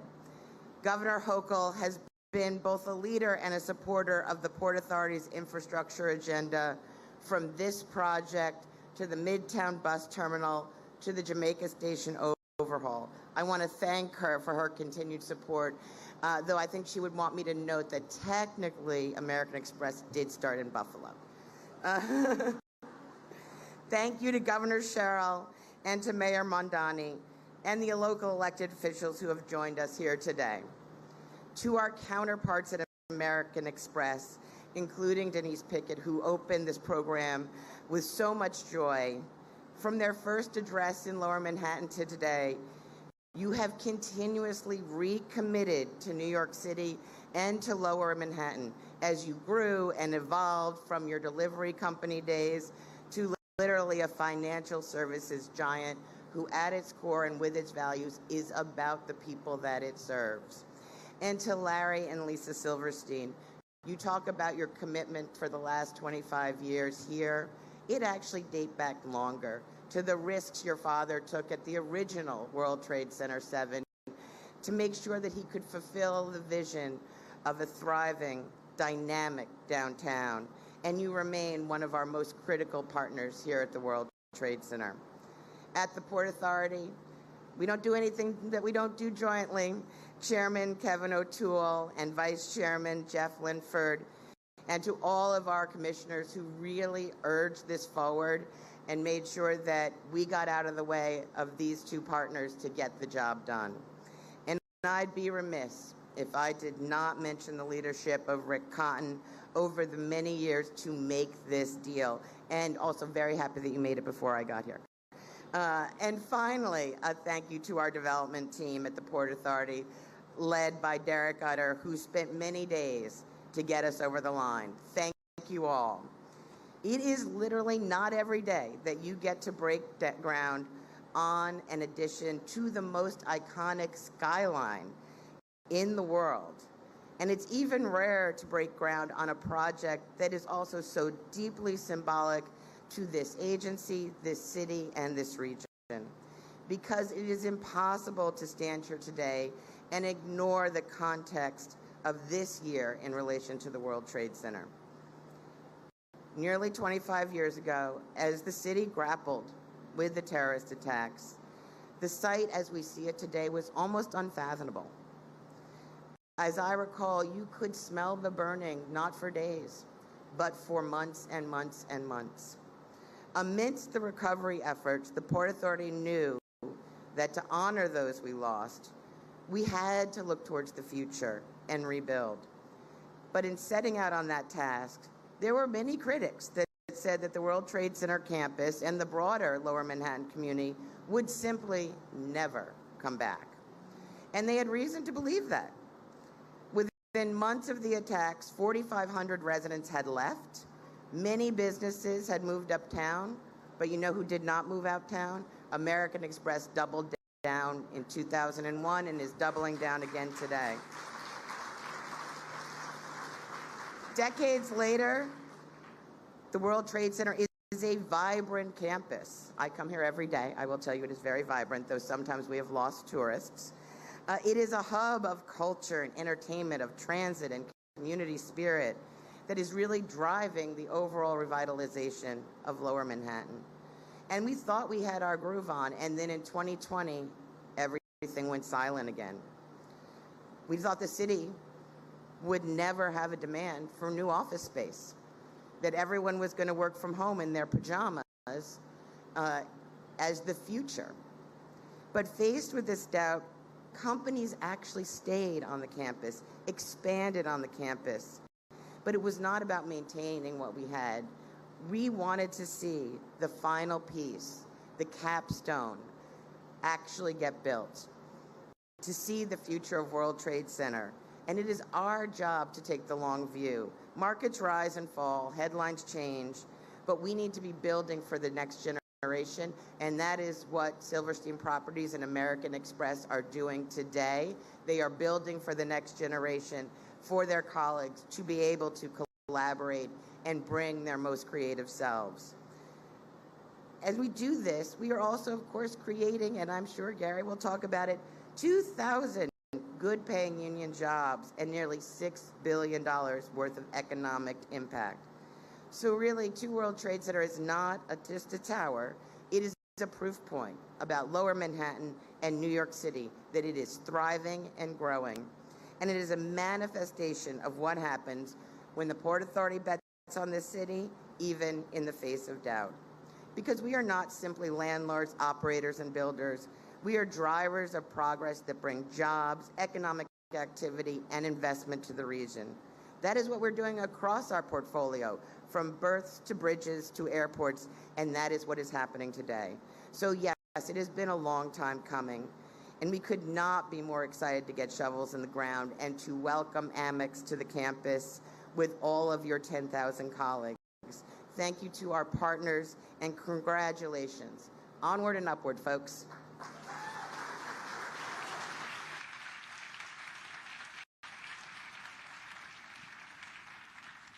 Please welcome Port Authority of New York and New Jersey Chairman Kevin O'Toole.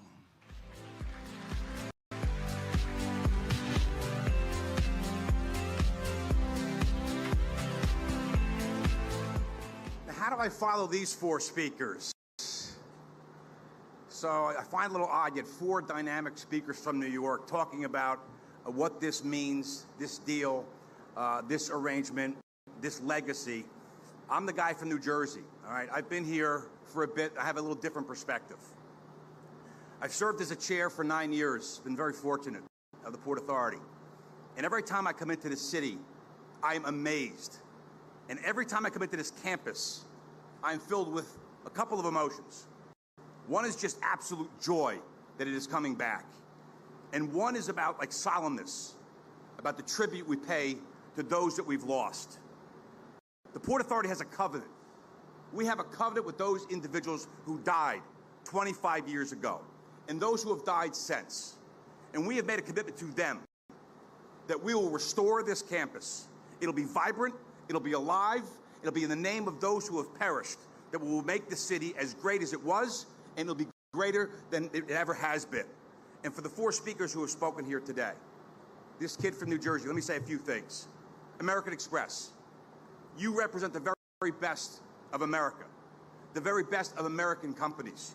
The story that's been told for the last 100 years. You planted a flag here back in the 1800s. What American Express has done and believe in New York City, every company should do that.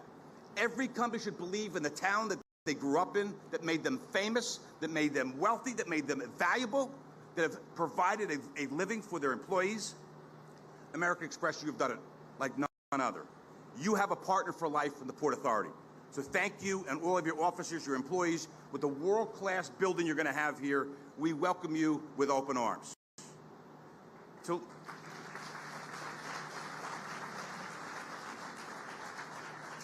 now, I heard in the opening comments about headwinds and talked about difficulty in negotiations. Let me tell you about Larry Silverstein. We should be teaching our kids about what Larry has meant to the city and this country. We should be building monuments and bridges in your father's name and likeness and talk about what he's done in terms of his commitment. But let me say this. He is one tough negotiator. Difficult. 9 years at this, and I will tell you, I have nothing but admiration for Larry and the family and the organization. What they've done in believing the city is nothing but first rate, and we should all take a lesson from that. This wouldn't be possible today. Now I'm going to speak just a little more parochial. This would not be possible today, obviously without the Silversteins, without American Express, but the Port Authority had their role. And Catherine Garcia talked about Rick Cotton. Rick has served as amazing executive director, and he said at the time, during the many conversations we had, morning, noon, and night, this has to get done. This is so important to the city of New York. And he said, you have to get it done before I leave. And that was a lot of pressure, Rick, just so you know. And then he put the vice chair, Jeff Linford, on me. And every day and every morning I get a phone call from the vice chair. This has got to get done. It's got to get done. It means so much to the city. It means so much to the community, so much to Lower Manhattan. And the commissioners. And I would ask for a round of applause to the commissioners to please stand up, who wholeheartedly endorsed this, voted for it, and welcomed it. It got done. And we talked about Derek. We talked about the team at the Port Authority. Anybody who's associated with the Port Authority, please stand up. A round of applause to Derek, Matt, Peter Simon, every individual who had a hand in this. Thank you, thank you, thank you. Let me close with this. Life is short, right? Just turned 60, 61, whatever that number is. You realize there's only so many summers we have left in this world, right? David Foster talked about how many summers do you have left? What are you going to do with your time? You look at this campus. Those of us in this room, congratulations to the Port Authority. Let's get the job done.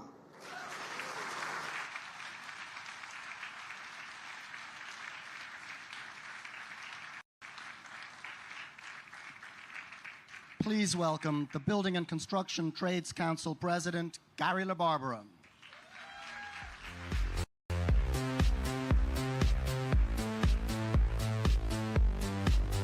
Well, good morning, everyone. It's a pleasure to be with you all. Kevin, I just want to comment on how many summers. I hope we all have a lot of summers left, to be very candid. More than 5 when this is complete. That's my hope, and I wish that for all of you today. Let me just say a few words. First of all, first thing I have to do is thank American Express for your continued commitment to Lower Manhattan and what this means for Lower Manhattan. The other thing, Lisa, you know how I feel about your father. I believe it was on the groundbreaking of Tower 3 when I was speaking publicly and I referred to your father as a great American.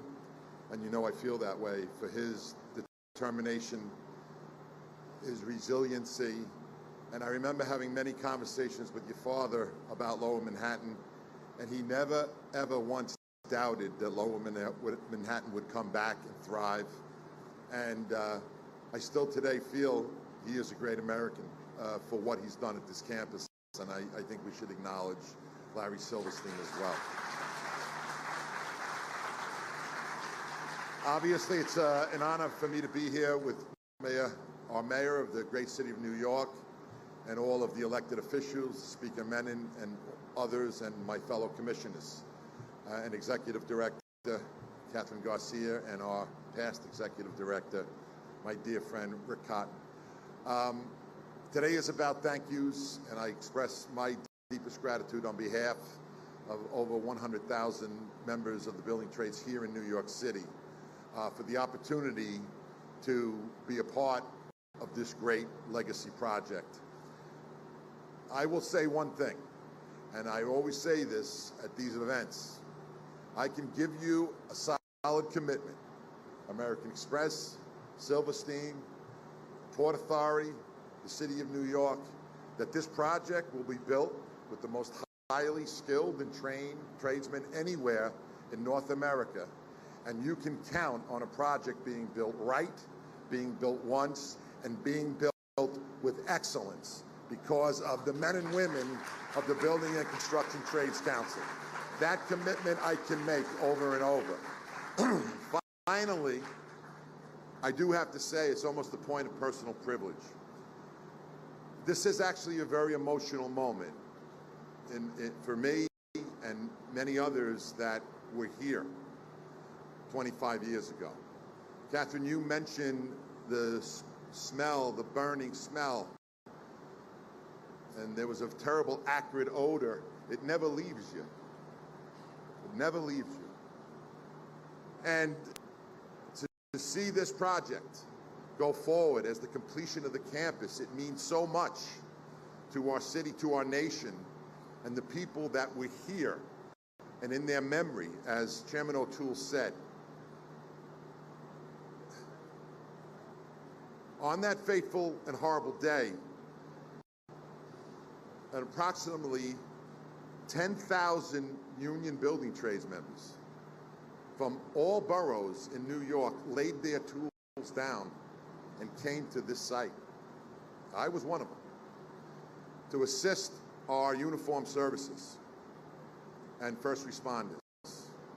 And on September 12th, we started the recovery and cleanup. That recovery and cleanup was done with grit, determination, and commitment, and a sense of duty to our city and to our nation. And that cleanup was done in 10 months, months ahead of schedule, and tens of millions of dollars under budget because of the skill, commitment, and grit. That same skill, commitment, and grit will be put into building this building by the building trades members who build this building. But what I ask all of you, and Chairman O'Toole mentioned it, please, not only because it's the 25th anniversary or the 250th anniversary of our nation, please remember all of those who died on that day. We had 61 members of the building trades working in those towers that were killed that day. But please remember all of our uniformed services, from every branch of the uniformed services. Please remember all of the construction workers that over the last 25 years are sick and suffering or who have died because of their exposure. Please never forget. You know, World Trade Center, never forget. It's not a slogan.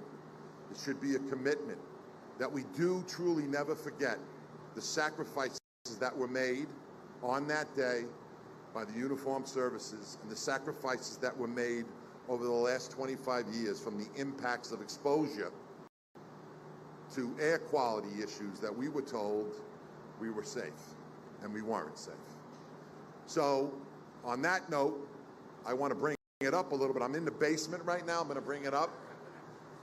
Congratulations to everyone involved. This is a great partnership. Congratulations to our city, American Express, Silverstein Properties. And again, I guarantee you that in 5 years, when this project's complete, there will be something to marvel at, and it will be completed on time, on budget, and it will be something that you will all be very proud of, because we will bring the excellence of the building and construction trades to this project once again,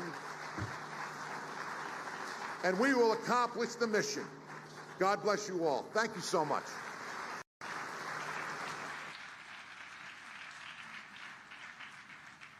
Please welcome back Denise Pickett on stage for some closing remarks. What a day. I want to thank everyone who offered fabulous comments today to commemorate the significance of this project, as well as to our many partners who've brought us to this moment. I would also be remiss if I didn't thank the American Express team, many of who are here today. I've got my real estate team headed by Paul Gioso. You got to build the building, guys. But it takes a village across American Express to make this happen, across finance, across legal, our colleague experience group, all represented today in the room who got us to the stage. So thank you to the American Express colleagues. For my final thought, I want to come back to something that makes this project so meaningful to American Express. It's the people. This building will be a special place where our colleagues will come together to embody our values and support our growth. The tower represents optimism. You heard that across all the speakers, opportunity, and a belief in the future. We are honored to play a part in that future, and we're excited to call this space home for decades to come. We look forward to watching this building rise in the next couple of years. 2031, you heard it. Q1, guys, get it done. We're grateful to all of you for joining us today and helping to begin this exciting new journey. All right, so as you can see, they're officially breaking ground, literally picking up the dirt, tossing it for the photo op. The construction there gets underway. They do say that it'll be expected to finish around 2031, so we've got quite some time. But again, remember back 25 years ago, New Yorkers remember, the world remembers, the World Trade Center was attacked. Now, this was a 110-story skyscraper that we're talking about here. What's going to come in its place, 2 World Trade Center, is not nearly as big. I do believe it's only going to be about 55 stories high. They say it'll take about $1 billion to complete this project, but Governor Kathy Hochul out in New York says it's expected to bring New Yorkers billions more and create new jobs. So I'm just curious, those of you guys who are streaming with us, let me know. We're going to take a quick commercial break, but I'm going to read your comments and maybe we'll be able to come back with some shout outs for you all. But if anybody is from New York or just anyone who cares, let me know how you feel about this. Is the right move for New York City to turn the page 25 years later, or do you think the area should be left alone? Let me know in the comment section. We'll be right back with some of the trending stories of today. And I've got a question for you all tonight. You're taking a live look at New York. We'll be right back.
Welcome back into Philadelphia Live. I'm Judea Murray. Jake Leonard's up on the desk with me, and you are taking a live look out at Citizens Bank Park. There's going to be so many events happening over the next week and some change with the All-Star Game coming up. It's going to be an incredible time to be here in Philadelphia.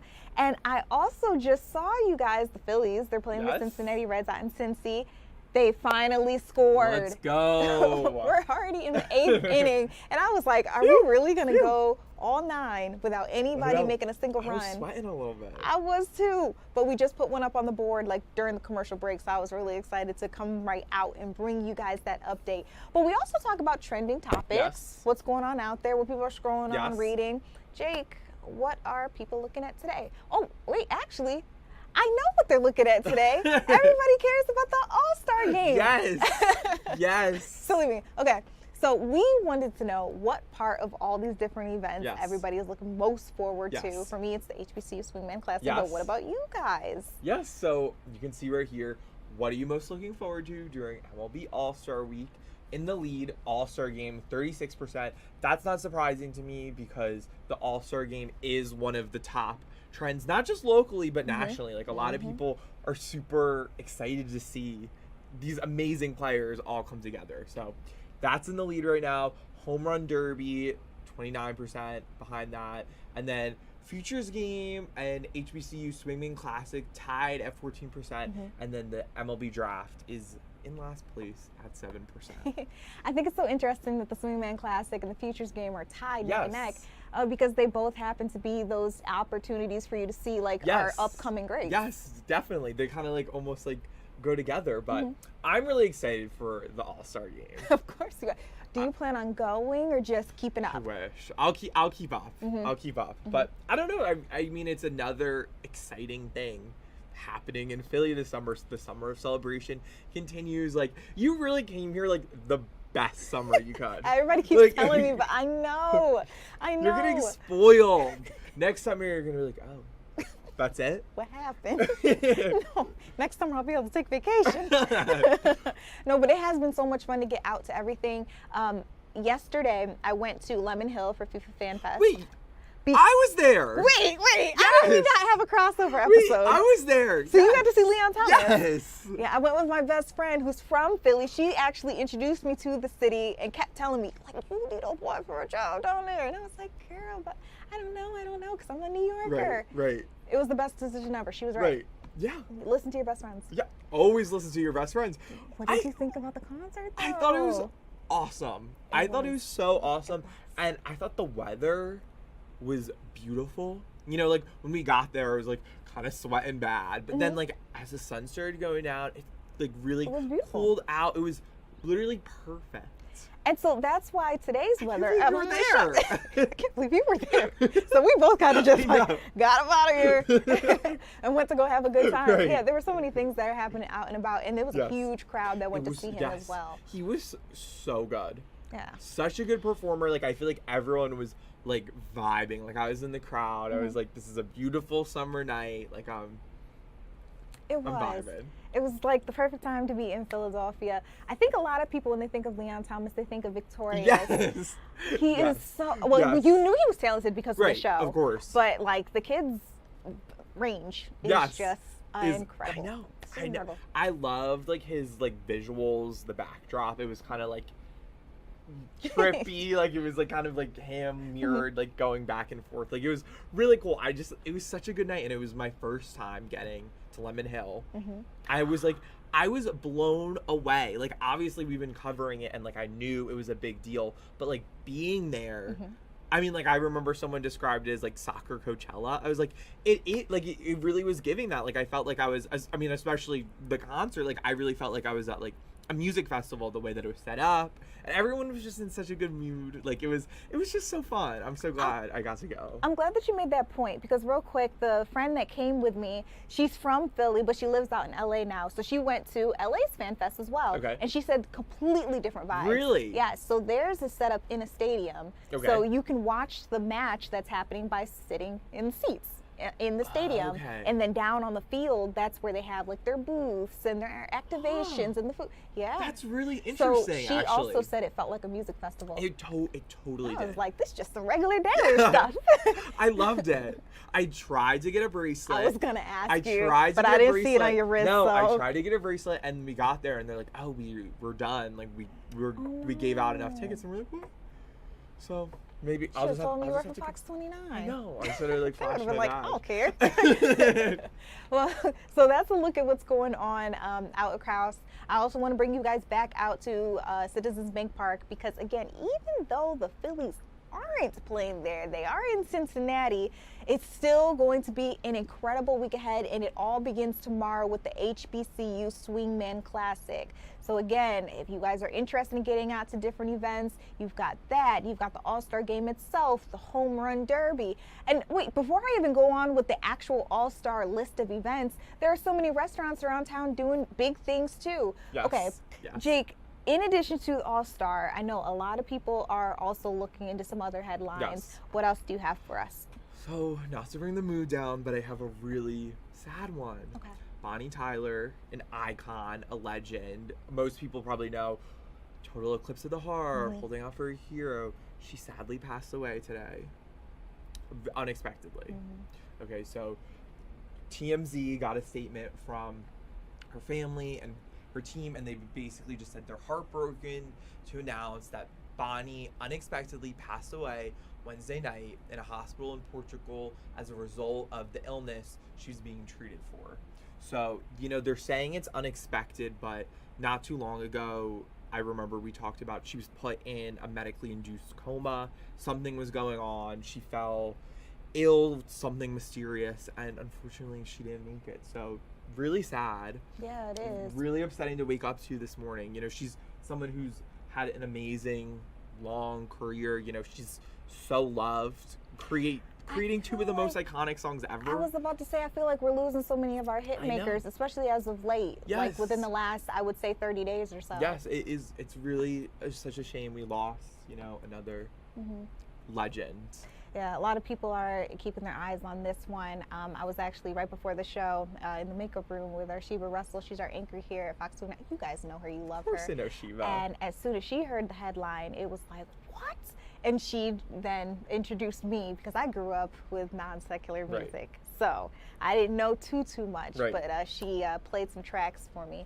And she let me know that Eclipse one that you just Yes. mentioned, apparently anytime there's like a major thing happening with this Yes. weather, with meteorology, they tend to reference it on air. Yes. So, yeah, that's a really special thing. You know, Bonnie Tyler's legacy will always live on because they do tend, whenever there's like an eclipse or something, they play it on the radio. So, you know, she may be gone, but her legacy will continue far into the future. Yeah. So, Hate to see this, but thank you for keeping us Yes, of updated on all course. the news that's happening out there. From you, Jake, I want to bring things over to our meteorologist. I know that Kathy Orr is on standby. Kathy, I feel like that it's a hard transition to you, but also quite a relevant one. As I mentioned, anytime we hear about an eclipse happening, of course, we lean on you guys, our meteorologists. So, you know, maybe in spirit, she's here with the both of us. What's going on Yeah. out there today? Yeah, I mean, I saw that on the news this morning, and it was so sad. I mean, that one of those songs, the one you're talking about, that the Total Eclipse of the Heart, such a big hit, and then the other one, Holding Out for a Hero, that was actually recorded for the Footloose movie back in the day with Kevin Bacon when he was a remember. heartthrob, and then it was reinvented for, I believe it was Shrek 2, and then It they was. used it in Super Mario Brothers. So that is generational. So, you know, she lives on through her music and crossing all these generations. So definitely sad, definitely a loss for our music and our country for sure. As far as the weather is concerned, we're talking about drying conditions right now. I mean, I'm looking outside. I stepped outside just to check because the roads looked wet. Looked like there were a few sprinkles out there, but we're drying out in Old City, Philadelphia. That's the good news. Elsewhere, still seeing some rain, and the areas are through South Jersey and also into Delaware. So this is the last of it. Philadelphia, for the most part, we're out of it, and you can see on Ultimate Doppler the heavy showers and thunderstorms. We talked about this on Fox 29 News at 5 and 6.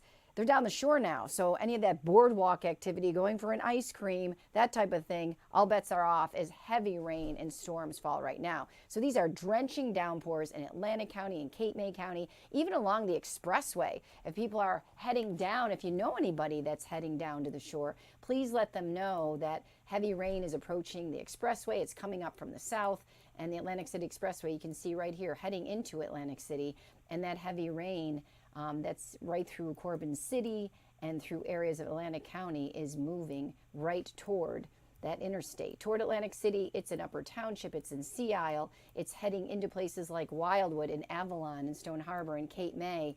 So there is a lot of this. Southern Delaware and Lewis, Delaware, Bethany Beach, it's heading there as well. So this is where our heavy rain is. Elsewhere, we're just looking at a few spotty showers. That's to the west. And that will be for the rest of the evening. So that's the good news as we head into the overnight. A live look at our beautiful city. There are some breaks in the overcast as we are just past sunset. You can see that. So improving conditions, and temperatures are in the 70s. It's a little bit sticky out there. You go out, and if your hair responds to the humidity like mine does, my hair got all curly. It was a mess when I came in. I was only out 10 minutes because that humidity is so high. So we're going to get rid of this rain. We're going to watch a front that's draped through the Great Lakes slowly move toward our region, but right now that's stationary. Tomorrow, just a few pop-up showers and storms. Overnight lows in the 70s, so it'll be balmy, but the normal low is around 70. And tomorrow, I mentioned a few pop-up storms in the afternoon, but guess what? These temperatures are going to be back around 90. 90 in Philadelphia, Glassboro, Millville, even Ocean City and Atlantic City will be around 90. In Toms River, 92, 86 in Pottstown, 86 in Allentown. Travel forecast, if you're going to be traveling, try to hit the road early because everybody's going to be on the road tomorrow. We have people coming in for the MLB, for the All-Star game. We have FIFA in New York, New Jersey Stadium, in Queens, at MetLife. So we have a lot going on. And then there's all those people that are actually vacationing. They're traveling too. So 95, some spotty storms tomorrow around DC, around Philadelphia, and even as you head up the Northeast Extension toward the Poconos. So down the shore, a few pop-ups tomorrow possible. I think they're going to be few and far between. Saturday, a stray storm, and then by Sunday, partly sunny, the high around 80. As we look at the 7-day forecast, 88 Sunday, Monday 87, Tuesday 93, and the real eye popper is Wednesday, back to 100. I have never forecast so many 100-degree temperatures in the city of Philadelphia, and I've been forecasting here for 28 years. So this is crazy. And then we get to Thursday, 96. So look at this 10-day trend. The 90s begin on Tuesday, the All-Star game, and then we're at 100 Wednesday, 96 Thursday, 95 Friday, and could be at 90 Saturday. So right now, that looks like a 5-day heat wave. Well, 4-day heat wave, 5-day heat wave. We'll see what happens. But nevertheless, getting to 100 again is something that's very unusual around here. Now remember, we had those 3 days in the 100s. You have to go back to the 1990s to see something like that. And then before that, you would have to go back to the 1960s, Judea. So, and then have a week and a half later, another chance at 100. It's crazy. Yes, it is. I feel like I can't catch a break. You mentioned how your hair turned curly when you got outside. Mine does the complete opposite. So I did the hard work of trying to have the perfect curls when I came in. And then they all just dropped, and I'm just stuck with like whatever this is. I love it. I wish we could switch because I had to take about 20 minutes to redo this before I saw you. But yeah, I mean, it's just like it is what it is. It is what it is, and there's nothing we can do about it. And we're going to be back in it this weekend a little bit, and then next week, big time. It's July. Like this is typically the hottest month of the year, and it is. Oh my. Okay, so does that mean we might be getting some relief in August? Because I was thinking August might turn it up even hotter. You know what? August can be. And sometimes it is, sometimes it isn't. So we'll hope that it cools down. But I have a feeling like we're going to be in this. And there's been many summers that we've gone into September with 90-degree days. And we'll be able to take the temperature of the water, so to speak. And as we get closer, we'll know more. But I don't know. I don't see a big cool down, and definitely not in the near future. When we get a little bit deeper into July, we'll know about August. All right, you guys, we heard it here first. It's been such a crazy year, just in general, for extreme weather. I heard about the winter you guys had before I came down here from Atlanta, and now getting into the summer. Wow. Yeah. Kathy, thank you for giving us a look at what's happening. I know a lot of people were concerned about all the rain and the flooding that they saw earlier. So there is a silver lining in the forecast that you were able to give us in terms of that. We'll keep our eyes on what's happening out there in terms of everything else, especially as these events are concerned. I want to take you guys just real quick right back out to Citizens Bank Park. Again, we've been talking to you guys about the All-Star Week that we are all getting ready to get into.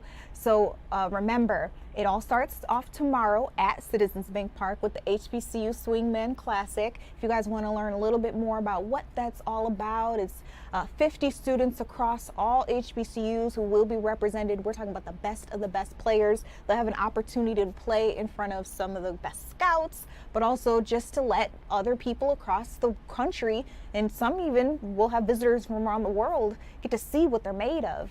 So that'll be taking place then. We also have got the Futures game. We've got the All-Star game itself. We've got a red carpet, plenty of food. I might have to get into what's on the menu when we come back. So don't go anywhere. We got a lot more news coming for you.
Welcome back to Philadelphia Live. I'm Judea Murray. It's 9:11 p.m. right here in the city of Philadelphia. So if you haven't had dinner yet, I am so sorry, but you are about to drool. So we've got to look at what's already made the menu for the All-Star game, as well as the All-Star Village. If you guys have a chance to get out here in the city of brotherly love, Citizens Bank Park is where it's all going down. And here's a look at what's on the menu. So if you've got a sweet tooth, I hear there's a pretty crazy sundae that you guys should have all parts in. This is the Betsy's Banana Ice Cream Sundae. I am not even the biggest fan of bananas. I actually hate them. But looking at this, that looks delicious. So, okay, it's banana pudding, vanilla soft serve, topped with crushed vanilla wafers, a little bit of peanut brittle, some hot fudge, strawberry sauce. They've got toasted marshmallows, and then red, white, and blue sprinkles. And not only do you get to take home the sundae itself, you will also bring home a commemorative All-Star souvenir cap, because that's what it's served in. And then on the right side, you're seeing what's called a rib melt, a revolutionary rib melt. I've never heard of that, but we were trying to figure out what's all on it. It kind of looks like, am I tripping, chips on the bottom or like cheese on the bottom? I think that's the melt. And then on top, I think you've got tater tots, or maybe even, maybe even chicken nuggets or like tenders. There's a lot going on, but I want all parts of it. I don't care. So that's some of what's available for you guys. They've got a Liberty Stack, Declaration Dog. I don't even know what that is either, but I want it. So I suggest y'all bring a whole bunch of money with you if you plan on going out to any one of these games. There are also going to be signature food items given to any of you guys who are out there by several Philadelphia chefs, some restaurateurs. We've got a whole list of them available on our website. And then to wash it all down, I hear they've got a pretty dang good Rally Cap cocktail. Has a little bit of whiskey in it if you guys are interested. A little bit of drinking, but of course you've got to be a fan who's 21 years old or up, and you got to bring your valid government ID. I know how you guys roll. So that's a look at what's happening out with All-Star Week. If you guys are interested in attending any of the games that we've got, it's going to be a really good time to be here in Philly. Now, I want to move on to the Tyler Robinson case. I've been trying to keep myself updated for the last 4 days. We're officially on day 4, you guys.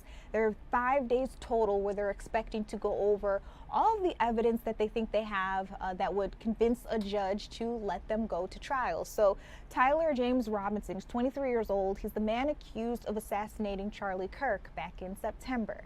Erica Kirk is there in the courtroom. Charlie's parents are there in the courtroom as well. We've heard from all sorts of witnesses, from ballistic experts. We've also gotten to hear from law enforcement. And I think the biggest thing that happened today, they say that Tyler Robinson's ex-roommate, also former lover, actually had a video testimony and they played it in court. Now, there's a lot that we can show you guys. I believe this part is on part 2. And if we start there, I'm just going to warn you all that you may see and hear vulgar language. This is just what happened in court, so I want to keep it as real and raw as possible. Take a listen. Agent Davis, I asked you yesterday, but I want to remind the court and those present. Were you physically present at the interview we just watched in State's Exhibit 16? Yes, I was there. And aside from the court-ordered redactions, did it appear to you to be fair and accurate about what you remember that interview that day? Yes, yes, I do. During that interview, did Mr. Twiggs, was he shown or referenced certain items of evidence? Yes, he was. What types of items of evidence was he shown? It was the text messages between himself and Tyler Robinson, a Discord chat messages, and a handwritten note. And then we also saw in the video he was also shown the FBI press release photos of the potential suspect. That's correct, yes. Have you reviewed all of those items as part of the investigation? Yes, I have. You're familiar with them? Yes. All right, I want to put just on the witness's screen what's been marked for identification as State's Exhibit 16.1. And for the record, this includes the edit that the one edit that the court has previously ordered. Thank you. Let me know when you see that on your screen.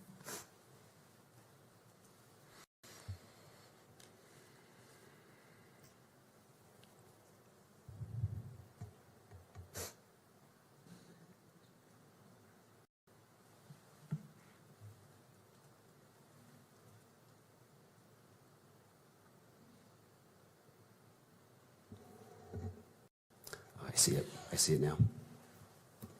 Do you recognize this? Yes, I do. What is it? This is a photograph of screenshots of text messages between Tyler Robinson and Lance Twiggs. This is a photograph of Lance's phone. So sorry, you said photograph, you also said screenshot. Can you differentiate or clarify there? Yeah, sorry.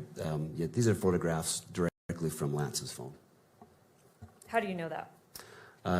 In Lance's first interview, he's showing the FBI agents these text messages, describes them to the agents. and at that time, his phone was photographed. And you testified, I believe yesterday, that Mr. Twiggs' first interview was the morning of September 12th, 2025. Is that correct? That's correct, yes. Were you physically present at that interview? No, I was not there. Have you spoken with the officers or agents that were? Yes, I've spoken to one of those agents that was there.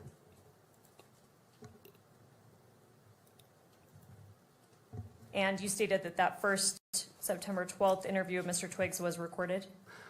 Yes, audio, video recorded. Have you reviewed that recording? Yes, I have. So you stated that we're looking in State's Exhibit 16.1 at a picture of Mr. Twiggs' phone. Yes. Do you know who took these photos? Yes, it was Agent Larson with FBI. Did you speak with Agent Larson and confirm that? I did. And you kind of made reference to this already, but how did Mr. Twiggs initially show law enforcement the relevant text messages? Yeah, during that first interview on September 12th, he physically, he shows them the phone and then allows them to photograph the phone. And does he identify it as his phone in that interview? Yes, he does. Does he refer to any particular features of the phone that allows him to make that identification? I believe the second interview, he refers to the large crack in the upper left screen. So he identifies that in his second interview that was given on April 20th. And according to your review of the recording of his first interview and in speaking with the agents that were there, did he have his personal phone with him at the time of the September 12th interview? Yes, he did.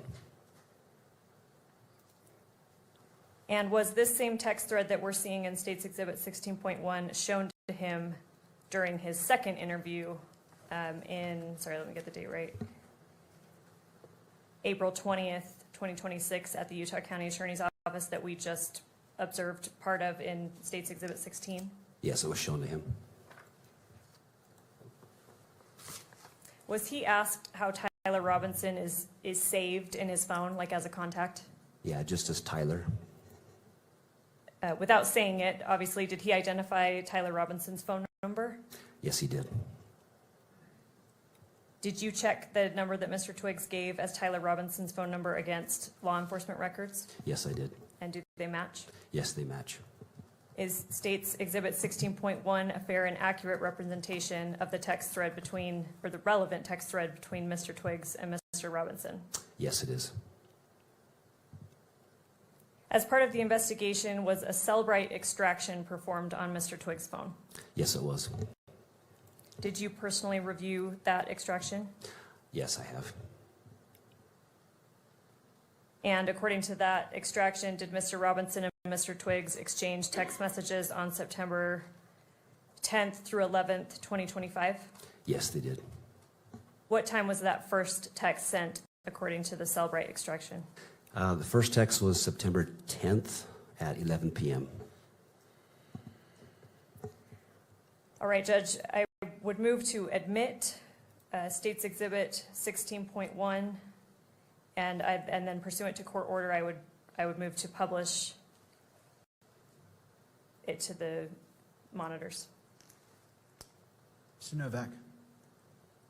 We have no further objections beyond those that the court, of course, is very familiar with at this point in time. All right, I'll note the standing objections made by defense. Those objections are overruled.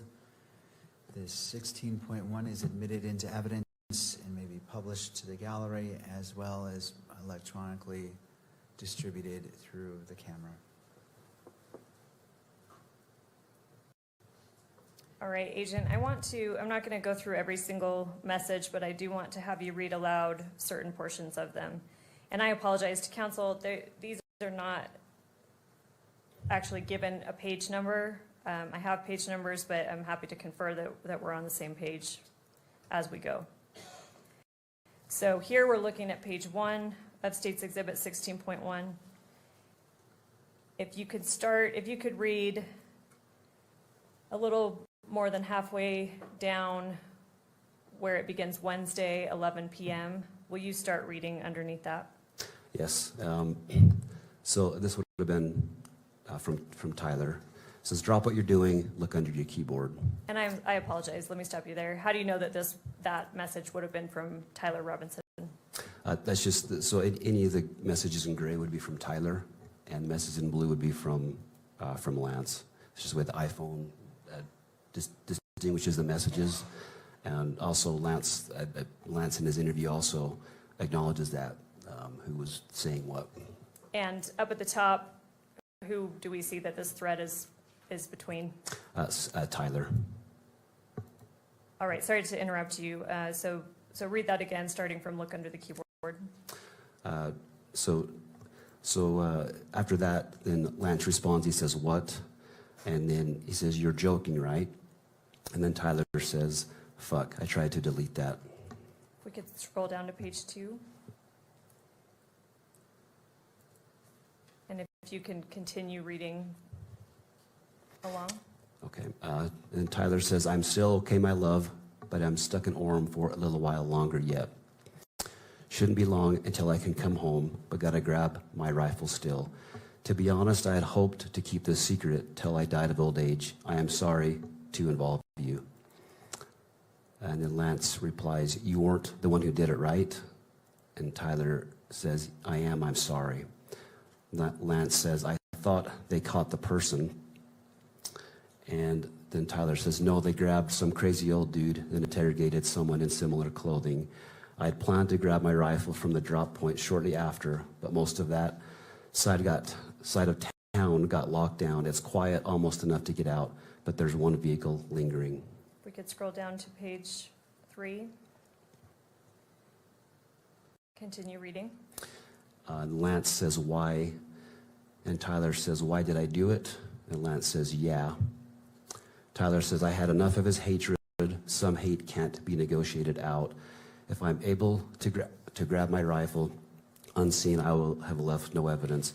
Going to attempt to retrieve it again. Hopefully they have moved on. I haven't seen anything in the news about them finding it. We'll update you shortly, we'll update you by midnight. And then Lance says, all right, stay safe. How long have you been planning this? Scroll down a little bit, please, Kimberly. And Tyler replies, a bit over a week, I believe. I can get close to it, but there is a squad car parked right by it. I think they already swept that spot, but I don't want to chance it. We can scroll down to page 4 and continue reading about halfway down. I'll stop you about halfway down. This is while they were spot, but I don't want to chance it while they were parked there. If they had found it, I imagine there would be more commotion. Again, I'm sorry for roping you into all of this. You shouldn't have to worry about this. And Lance replies, does anyone else know? Tyler says, not to my knowledge. All right, I'll stop you there. Let's move to page 5. So this should be page 4, so just scroll down 1, please, Kimberly. And if you could read starting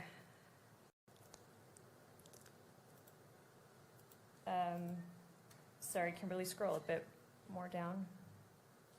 If you could read, I don't know, about a 1/3 of the way up that starts with guess. Okay. Tyler says, guess I'm just sitting in my car watching reels for another hour, hoping this guy fucks off. And continue. And Lance says, are you okay still? And Tyler says, yes, check and spot again now. Will. Sorry, now we're on page 6. Continue reading. We'll update soon. He continues, the squad car was moved further away enough that I should be able to move in. I backed off because I thought I heard footsteps, maybe a foot patrol, but the crickets here are so fucking loud. Gonna see if the road closer to campus is open so I can drive past and check shit out. Probably still closed off though. Getting worried, hard to know for sure, but I'm not finding my rifle. Could be in the wrong spot. Lance says, do you think they found it? And Tyler says, dunno, they haven't published anything if they have. And then Lance says, why did you leave it behind? Oh, sorry, Kimberly, if you could scroll down. Originally, Also, does it have a serial number? We could scroll to page 7.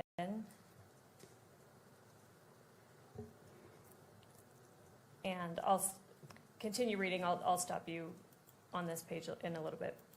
Okay. So Tyler continues, IDEK, if it had a serial number, but it wouldn't trace to me, I worry about prints. I had to leave it in a bush where I changed outfits, didn't have the ability or time to bring it with. And stop there, please. And then if we could go to the next page, page 8. And if you could start at the top. Okay, so Lance says, was your change of clothes there, or was that also gone? Or did you bring those with you originally? Anyway, you could replace the gun, or would he notice? Then Tyler says, only thing I left was the rifle wrapped in a towel. I'll bet that canine sniffed it out. Little snitching bastard. Replace it, unlikely. I don't fully know what the gun was because it was old as shit, and Gramps did some modifying.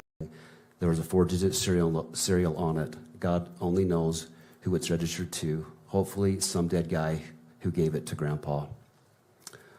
And he continues, remember how I was engraving bullets? The fucking messages are mostly a big meme. If I see notices bulge UWU on Fox News, I might have a stroke. And then continue. I'll stop you in a moment. He says, all right, I'm going to have to leave it. That really fucking sucks. And let me stop you there. And then if we could go on to the next page, page 9. And do you see the first blue message we see on page 9? Can you start there? Yes. So Lance says, do you need it for hunting? And Tyler says, no, my dad wanted to use a high caliber for the rifle hunt. Judging from today, I say Gramps' gun does just fine. IDK. I think that was a 2K scope. Lance says, geez. And then Tyler says, OMW home 3.5 hours.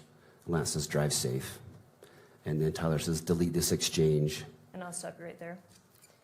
And then, sorry, we're on page 9. If we can scroll to page 15.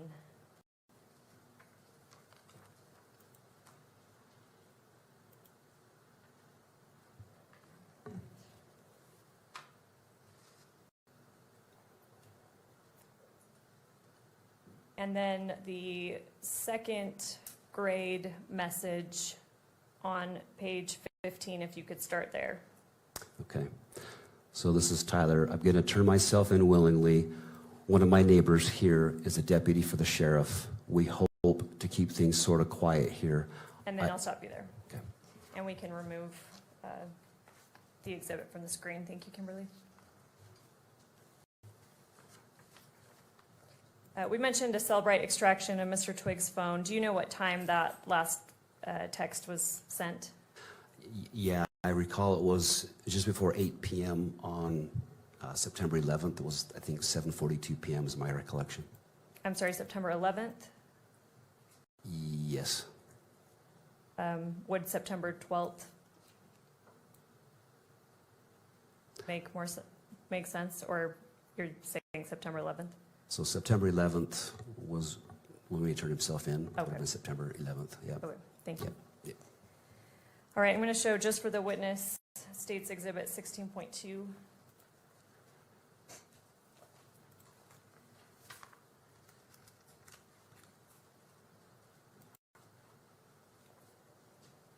Let me know when you see that. Okay, I see it. Do you recognize this? I do, yep. What is it? This is just more photos of Lance's phone. And How these do you- are, these are sorry, I had to blank. Sorry, go with your question, please. I'm just asking what it is. So you said it's a photo of Lance's phone. Do you know if that's from the same time period as the exhibit we just looked at? Yes. And what is it of? These are the Discord messages of that Lance had talked about. How do you know that? So Lance, in the first interview with FBI, shows the phone. The photos are taken by Agent Larson, and then these images are shown to Lance during his second interview, and he confirms that these are those same messages, and this is photos of Lance's phone. You mentioned an Agent Larson took the photos. Do you know if he's the same agent that took the photos of this exhibit 16.2? Yes, same agent. And you spoke with him to confirm that? Yes, I did. Are you aware if Mr. Twiggs is actually part of this Discord thread? Yes, he is a part of it. He doesn't, in this section, he doesn't reply to it, but he does state in his statement that he was part of that thread. Does he identify whether Mr. Robinson is part of that thread? He does. And when did that happen? He identifies that in his first interview with the 2 FBI agents, and then he again confirms that in his second interview. Did Mr. Twiggs say what username on Discord Mr. Robinson used, at least with respect to this thread? Yes, it's the Tyler/Ikum, IKUM. And is Exhibit 16.2 a fair and accurate representation of that Discord thread? Yes, it is. Did law enforcement send, as part of your investigation, did law enforcement send a subpoena to Discord? Yes, they did. Were these messages recovered via that subpoena?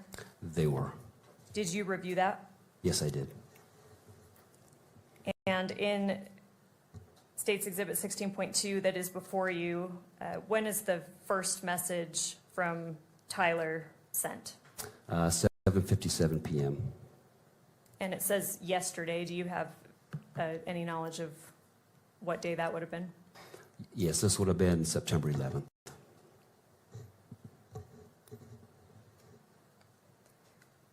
So Tyler sends the first message that you're seeing on Exhibit 16.2, September 11th at 7:57 p.m. Yes, that's correct. You testified earlier that Mr. Robinson arrived at the Washington County Sheriff's Office approximately at 9 p.m. Is that right? Yes, that's correct. And although you weren't physically present there yet because you were flying down, how do you know that he arrived approximately around 9 p.m.? Just based on the police reports I reviewed and then go back and look at the video and such.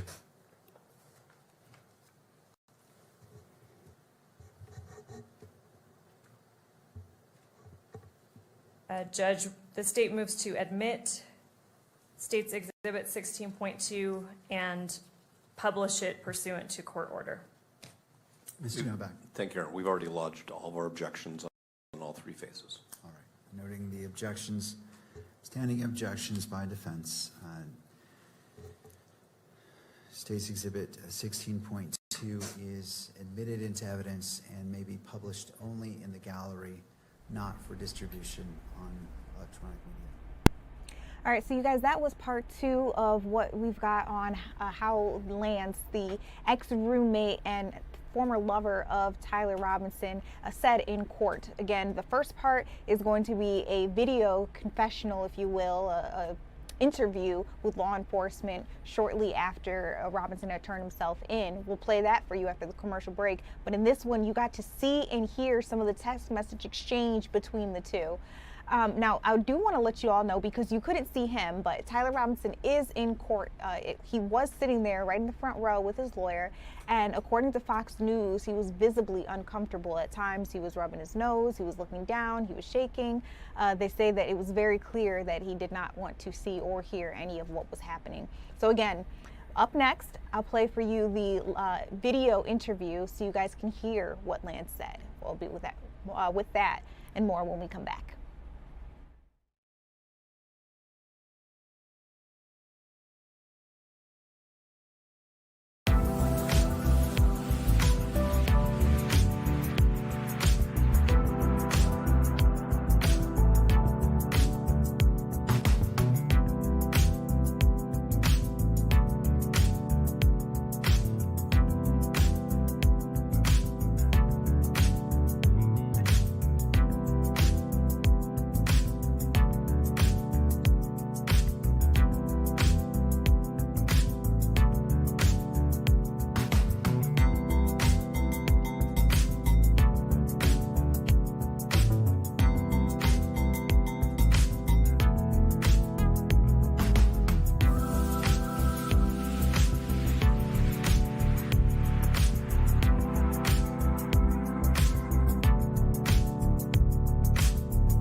You guys, there's one more day left in the preliminary hearing for Tyler Robinson, the 23-year-old man accused of assassinating conservative activist Charlie Kirk. Now, for the very first time ever, Lance Twiggs, who happens to be the ex-roommate and former lover of Tyler Robinson, has actually had his interview that he had with law enforcement played in court.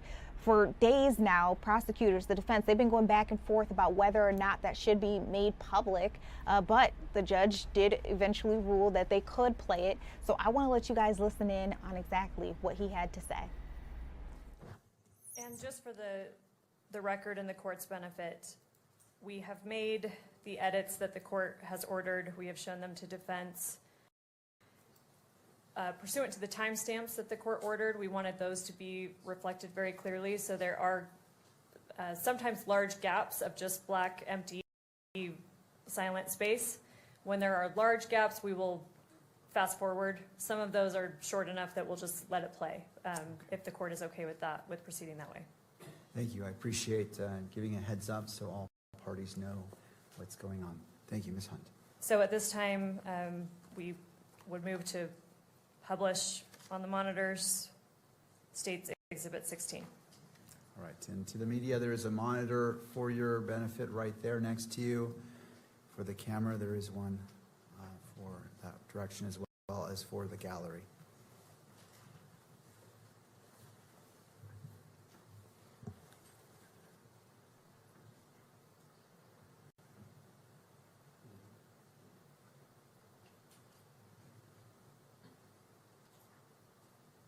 This meeting is to use your statement here instead of your testimony at a preliminary hearing. You understand that? Mm-hmm. Okay, so in order to do that, I need to place you under oath and also give you an admonition about false statements, okay? First, you do solemnly swear or affirm that the evidence you shall give in this issue shall be the truth, the whole truth, and nothing but the truth, so help you God? Yes.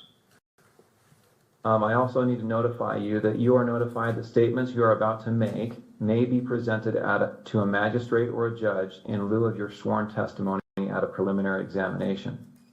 Any false statement you make and that you do not believe to be true may subject you to criminal punishment as a Class A misdemeanor.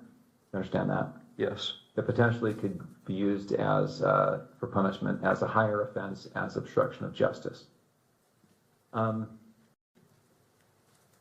In addition, I just want to make sure that our recording here is clear that you've also been given a federal agreement and a state agreement granting you immunity from prosecution for materials that you discuss now. Do you understand that? Mm-hmm. Okay. First, we're going to cover some of the things that you've already talked about, but to make it as part of this record. First, what's your name? Full name with middle name or just first and last? First and last is fine. Okay, my name is Lance Twiggs. And do you know Tyler Robinson? Yes, I do. Yeah, I do. And this is the same Tyler Robinson that's been charged with the shooting of Charlie Kirk? Yes. And would you say when you first met Tyler? I think it was 2023. I've known him longer than that, though. That was, I think, the first time I met him in person. Okay.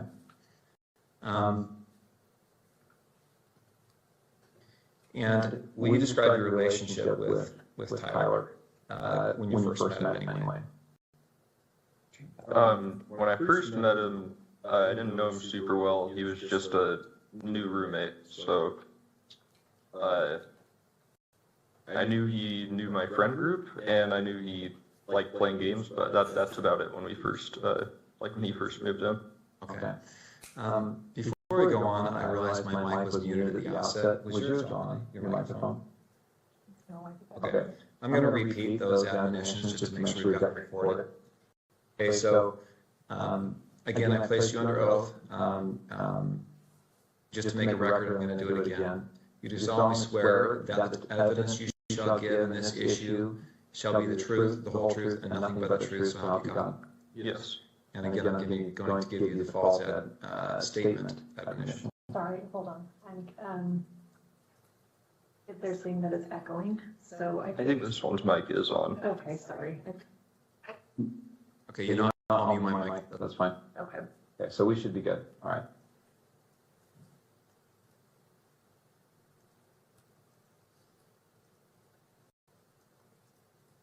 Is that mic on?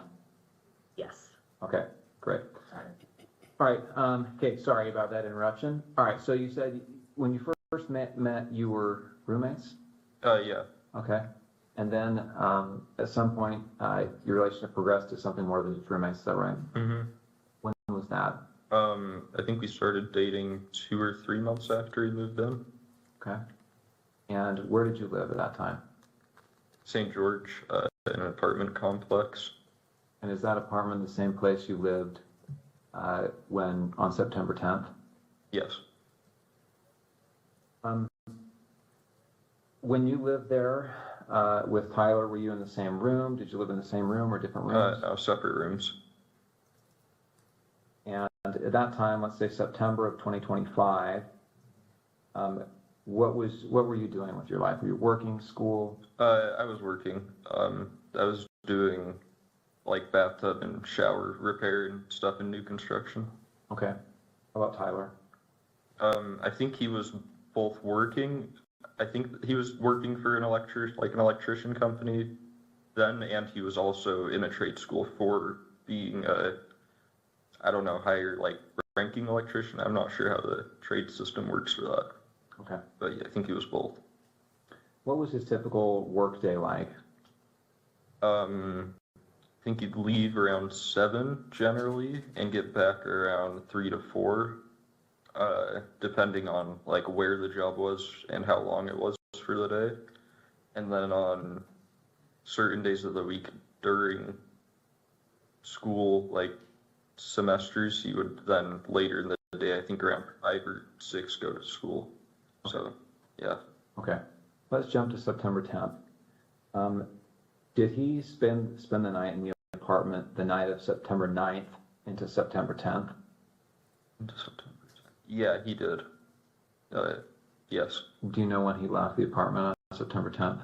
I don't know an exact time. I just know he left early. I heard him leaving, and he just said he had a long drive to work that day, so he was leaving early. Okay, so early.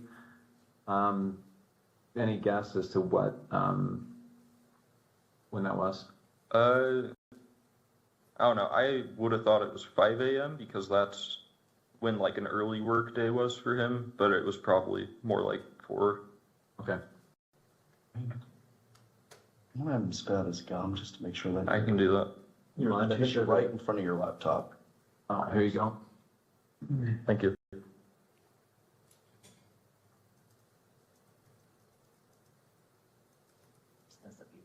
Thank you.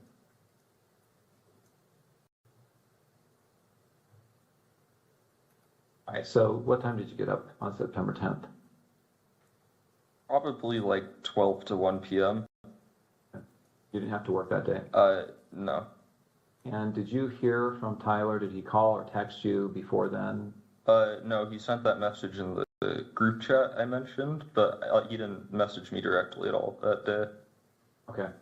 When did you first hear from him on September 10th? It was at 11 o'clock with that automated message. Okay, 11 p.m. Yeah.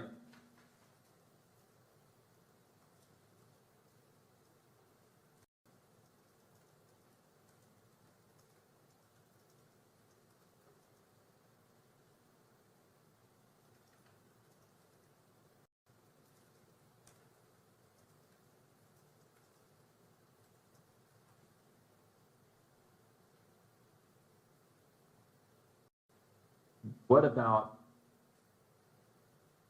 he asks you here, remember how I was engraving bullets? Was he engraving bullets before this? Yeah, I don't remember exactly when, but he had said he was planning to go hunting with his family. And he asked me for if we had a Dremel because he said he wanted to engrave messages on bullets.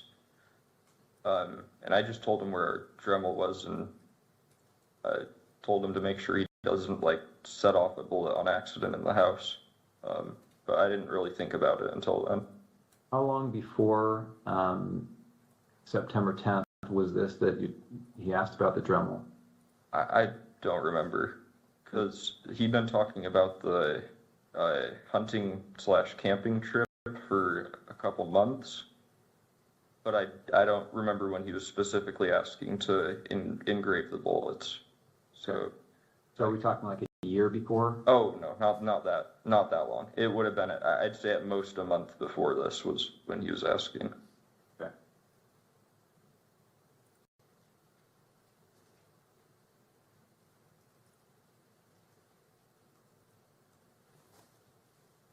Okay. Right. You talked about the note that he left. I want to bring this up, and I should say that these text messages that we've been looking at here are Bates number 54. Okay, the notes have been titled 16.3 with a note, and this is Bates number 58. Do you recognize that on the screen there? Yeah. What do you recognize it as? That was the note under his keyboard that he was referring to in the first text of that chain. Okay, so where did you find this? On his desk underneath his computer keyboard. And I assume you read it. Yeah. And then what did you do with it after you read it? I believe I just put it back down on the desk after I took a picture of it. Okay. And again, the time you read it was probably around 11 o'clock or so on the 10th. Yes. The night of September 10th. Mm-hmm. All right. And did you ever see that again after you placed it back on his desk? No, I don't think I did. And that was a desk in his bedroom? Yes. And that's a separate bedroom than your bedroom? Yeah. And now I want to go to what's been titled 16.2. And do you recognize this series of messages here?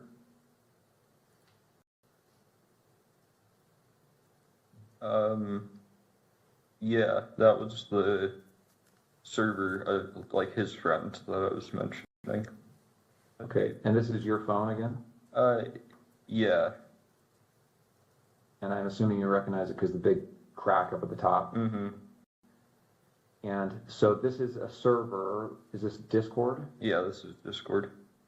And who are members of this server? I don't want names, just generally. Who are these people? Who are members of this is his friend group. They play D&D together every week. Okay. And I just want to scroll through this to make sure that you get a chance to take a look at it. Ready to go to the next page? Mm-hmm. Or yes.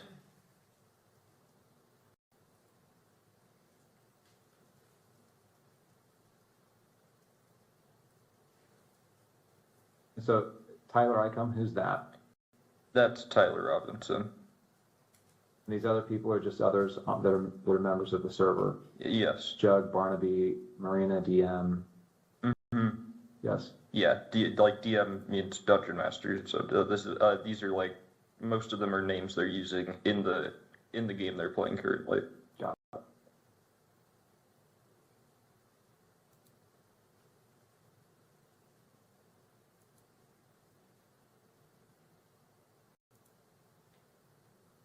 Yeah, it looks like the last text from Tyler looks like it's 8 p.m. And do you know what day this would have been? 8 p.m. on the 10th or the 11th? I would think that would be the 11th. Because at least I think so, because I don't think on the 10th that he messaged anyone before me at 11. So. And he turned himself in on the 11th, right? I thought so, yeah. Okay. So again, we're just going to go through this so that we have a record of the messages.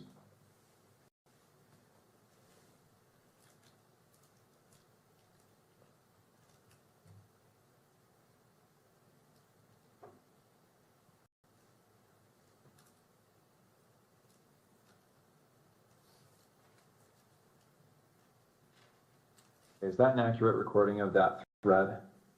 To my knowledge, yes.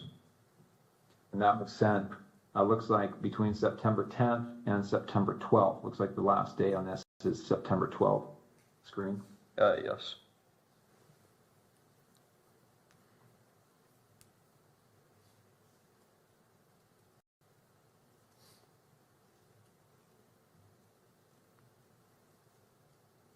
Okay.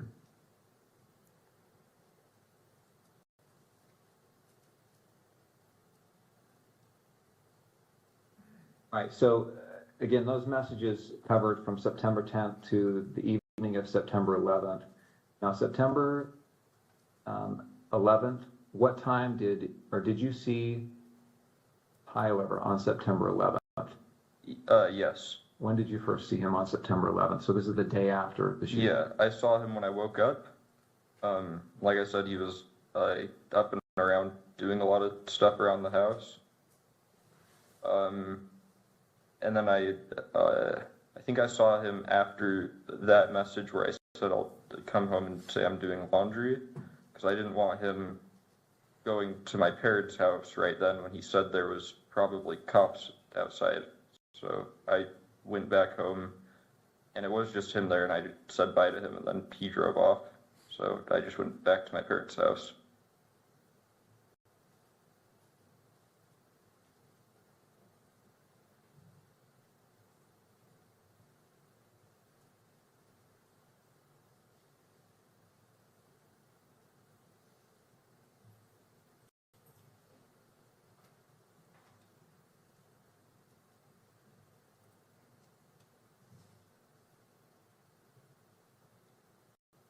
So he acted erratically. Was he pacing? Was he just sitting down, relaxing? No, he was walking around a lot. Right, and that's within the home. Mm-hmm. And did he talk about what he had done? Didn't go into detail. I just asked him in person if what he said was true the night before, and he said it was. I started crying a little bit and said he wishes he hadn't done it, and then kept going around and just doing stuff, I think, to keep himself busy or distracted or something. Okay. Did he talk about what he was going to do next? And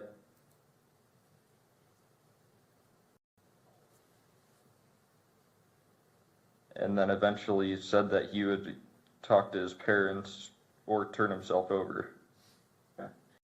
And when you left, was that how you left, understanding that he was going to turn himself in or go to his parents' house? Yeah, and I didn't really want to be at our apartment while any of that was happening, regardless of what went down. Okay.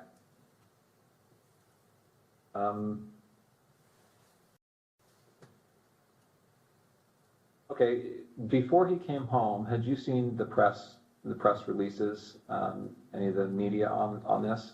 I'd seen one Instagram link a friend of mine had sent in our group chat, okay, but I hadn't really looked into it at all. And had you seen the images that were released of the suspect? I did the next day. I don't think I saw any on the 10th. I'm going to show you a couple of those images.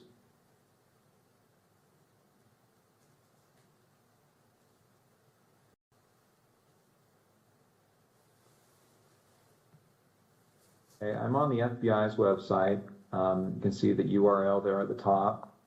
This is some press release about this event. And here on the screen, you see these, looks like there's 2 rows of 3 images. Mm-hmm. Do you recognize the person in these images? I wouldn't say it with 100% certainty just because of camera quality, but that looks like him in terms of the shoes he's wearing, the sunglasses. I don't think I'd specifically seen him wearing that hat, but he was usually wearing a hat, and then jeans. So it definitely, especially the bottom, the last 2, definitely do look like him. All right, you guys, we have been listening in to what's supposed to be a video testimony from Lance Twiggs. He's the ex-roommate and former